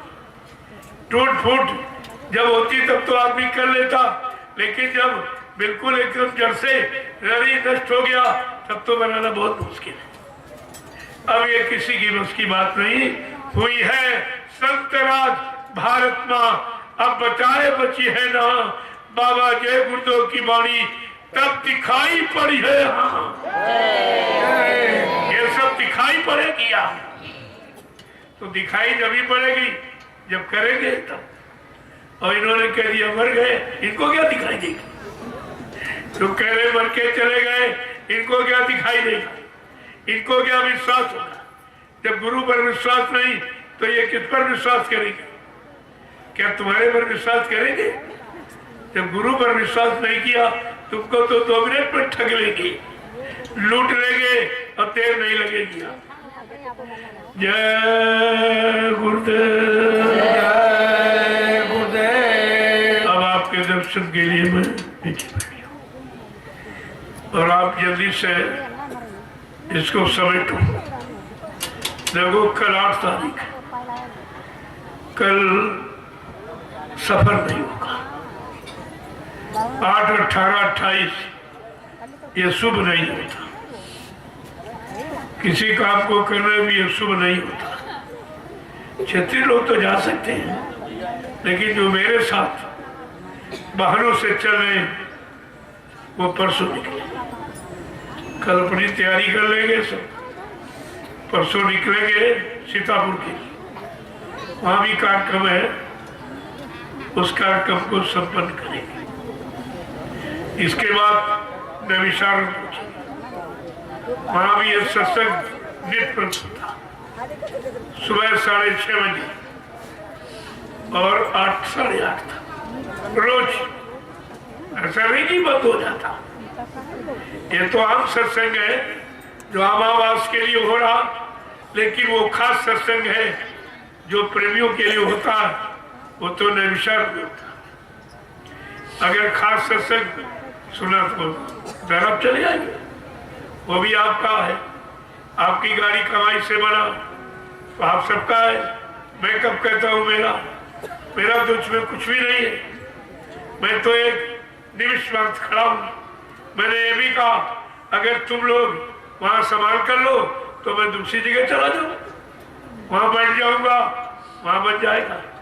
जहां राम तहाँ अवध निवासु, जहां राम वही अयोध्या बन जाएगी, और जहां प्रेमी है वहां आश्रम बन जाएगा। ऐसी कोई बात नहीं है। अगर आप संभाल लो तो मैं दूसरी जगह बैठ जाऊँ, वहां भी हो जाए, क्योंकि सारे विश्व में होना है। अभी तो देश में ही पूरा नहीं हो पाया और बीच में ही लीला हो गई। अब उसी में सब भ्रमित हो गए, और जब विश्व की जिम्मेदारी इनको दी जाती तो ये क्या करते? ये तो सब चौपट कर देते। जब अपनी जिम्मेदारी, गुरु की जिम्मेदारी, गुरु की पहचान की जिम्मेदारी, गुरु से मिलने वाले लाभ की जिम्मेदारी जब ये नहीं समझ पाए तो ये विश्व की जिम्मेदारी समझ लेंगे। ये परीक्षा इसीलिए हुई थी कि इसमें कौन सा मुझे समझने वाला, मुझे पहचानने वाला, मेरी व्यवस्था को यानी मजबूत तरह से जानने वाला कौन है, क्या है। इसीलिए तो ये सब हुआ, और पता चल गया कि कहीं कुछ सब खत्म हो गया, एक भी नहीं निकला।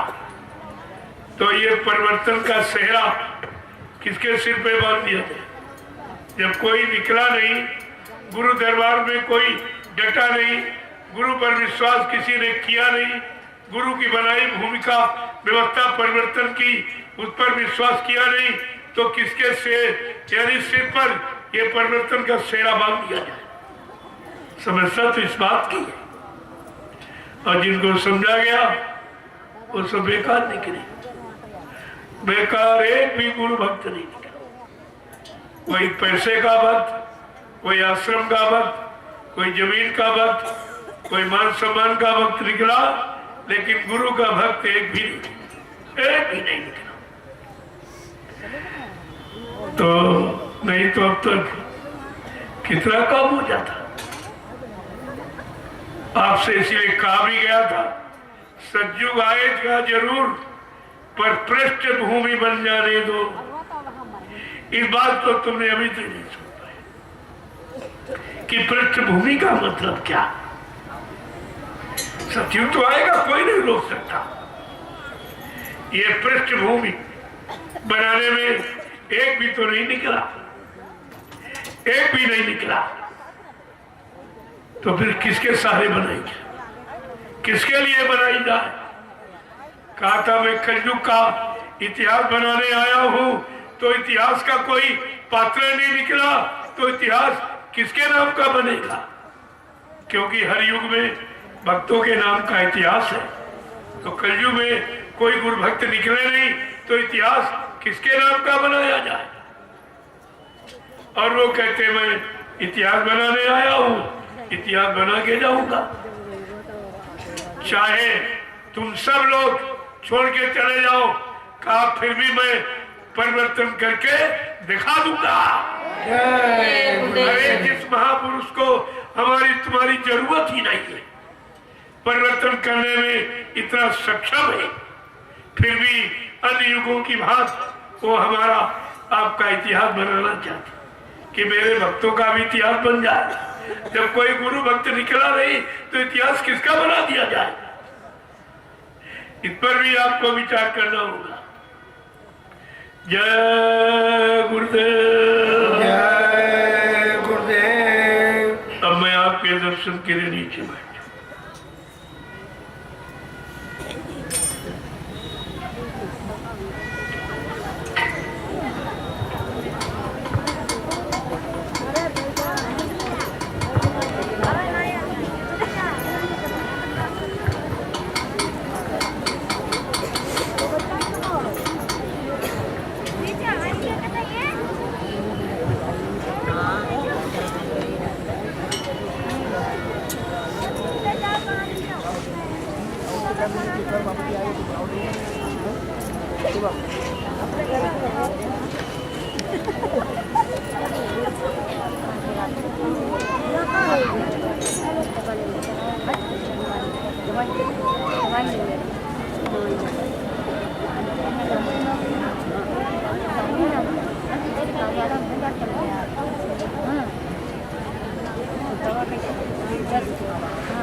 हमने नहीं